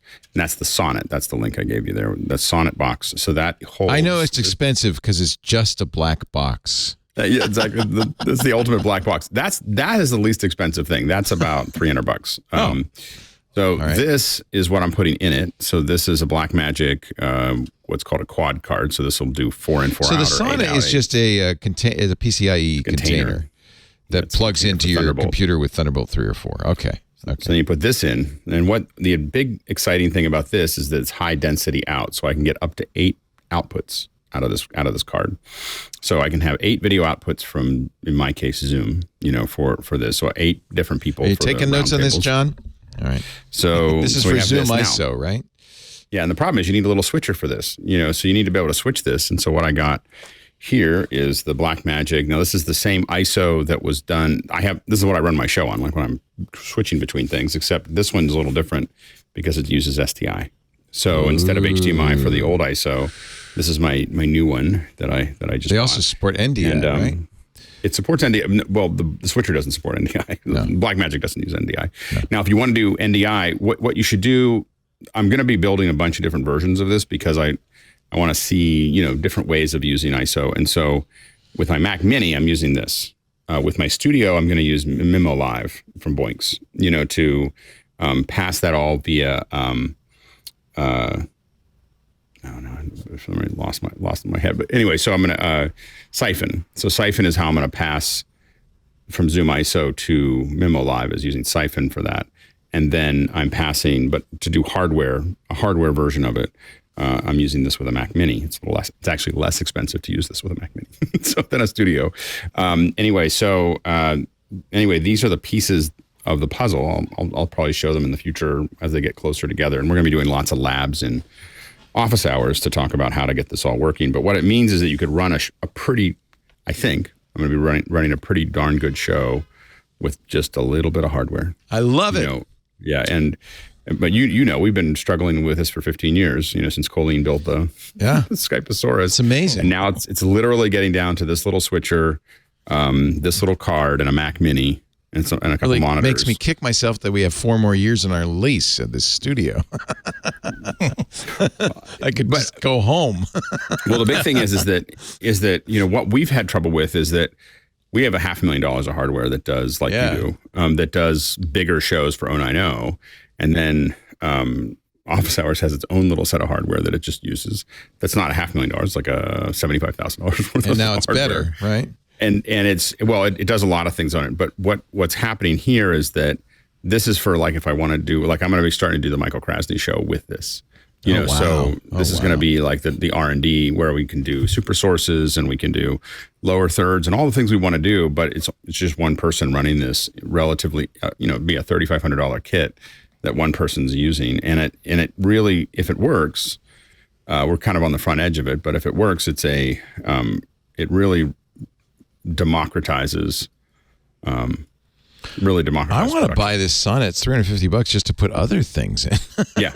I mean, you could put any PCIe card in here, right? So storage. Yeah. It depends on how long they are, if they're full size or whatever. It fits the Black Magic boxes, the cards. There's bigger ones that'll fit larger cards. There's ones that'll hold 3 cards at a time. I'm choosing to just use the one. There's part of me that thought I should have gotten the 3 slot just for sake. Could this be an eGPU on Intel Macs?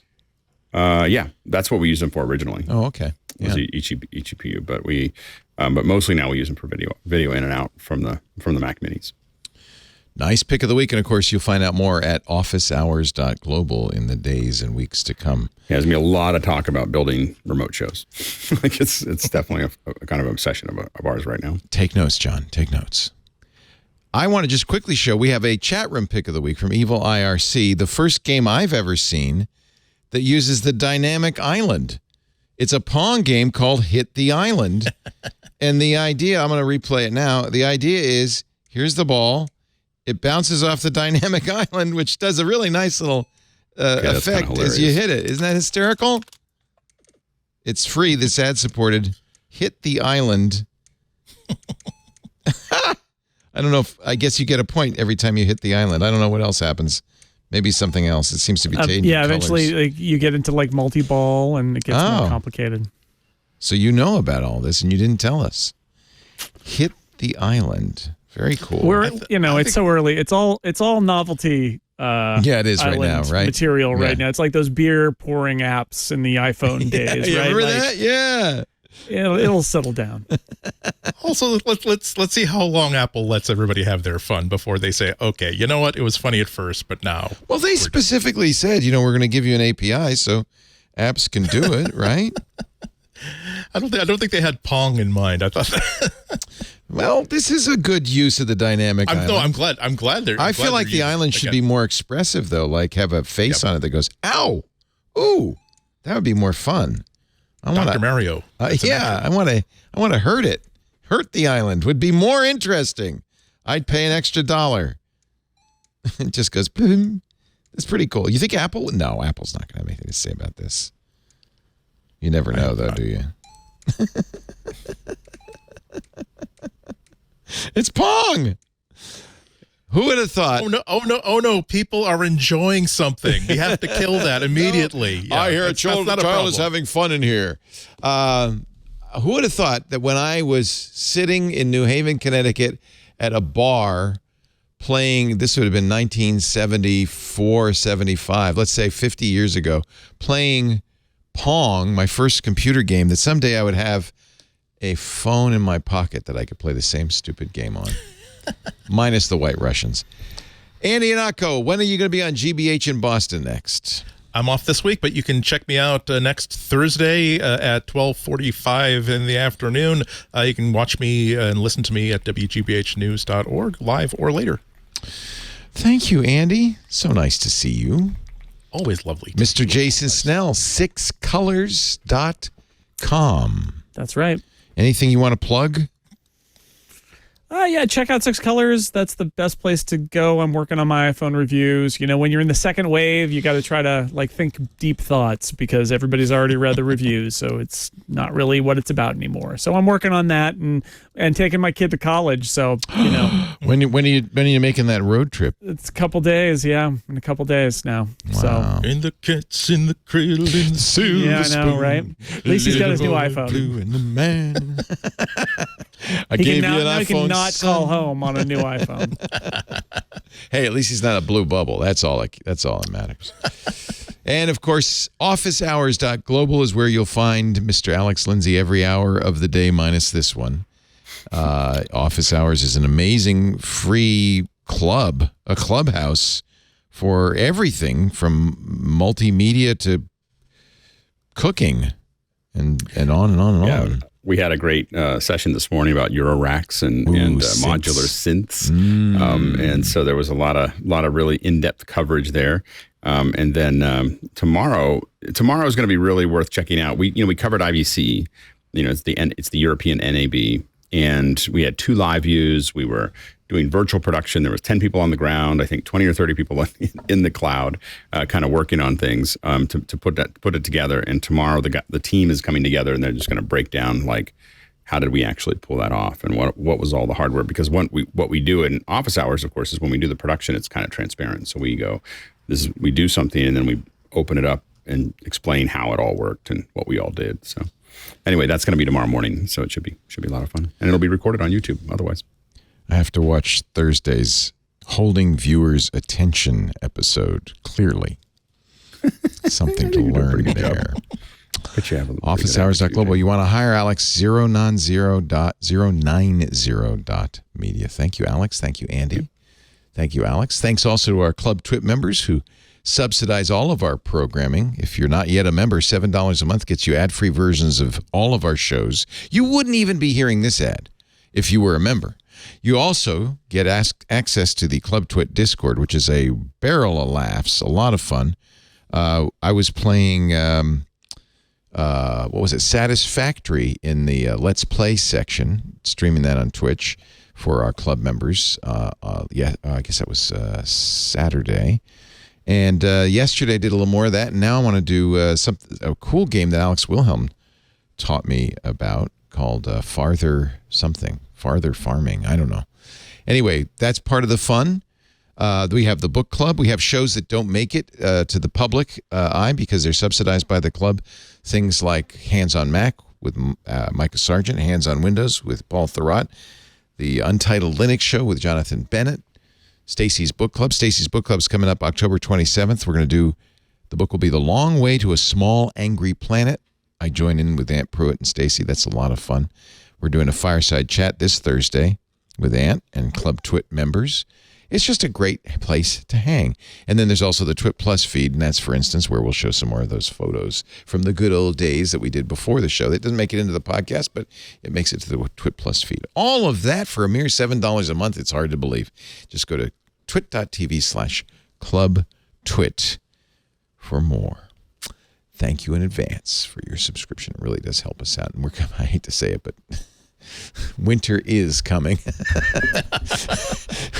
Have you seen the stock market lately? Ad sales are starting to slip just a little bit. Thank you, Jason. Thank you, Alex. Thank you, Andy. Thank you, everybody, for joining us. We'll see you next time. Now get back to work, because break time is over. Bye-bye. Is that an iPhone in your hand? Wait a second. Is that an Apple Watch on your wrist? And do I see an iPad sitting there on the table? Oh my goodness! You are the perfect person to be watching iOS Today, the show where Rosemary Orchard and I, Micah Sargent, talk all things iOS, tvOS, watchOS, HomePod OS. It's all the OSs that Apple has on offer, and we show you how to make the most of those gadgets. Just head to twit.tv/iOS to check it out.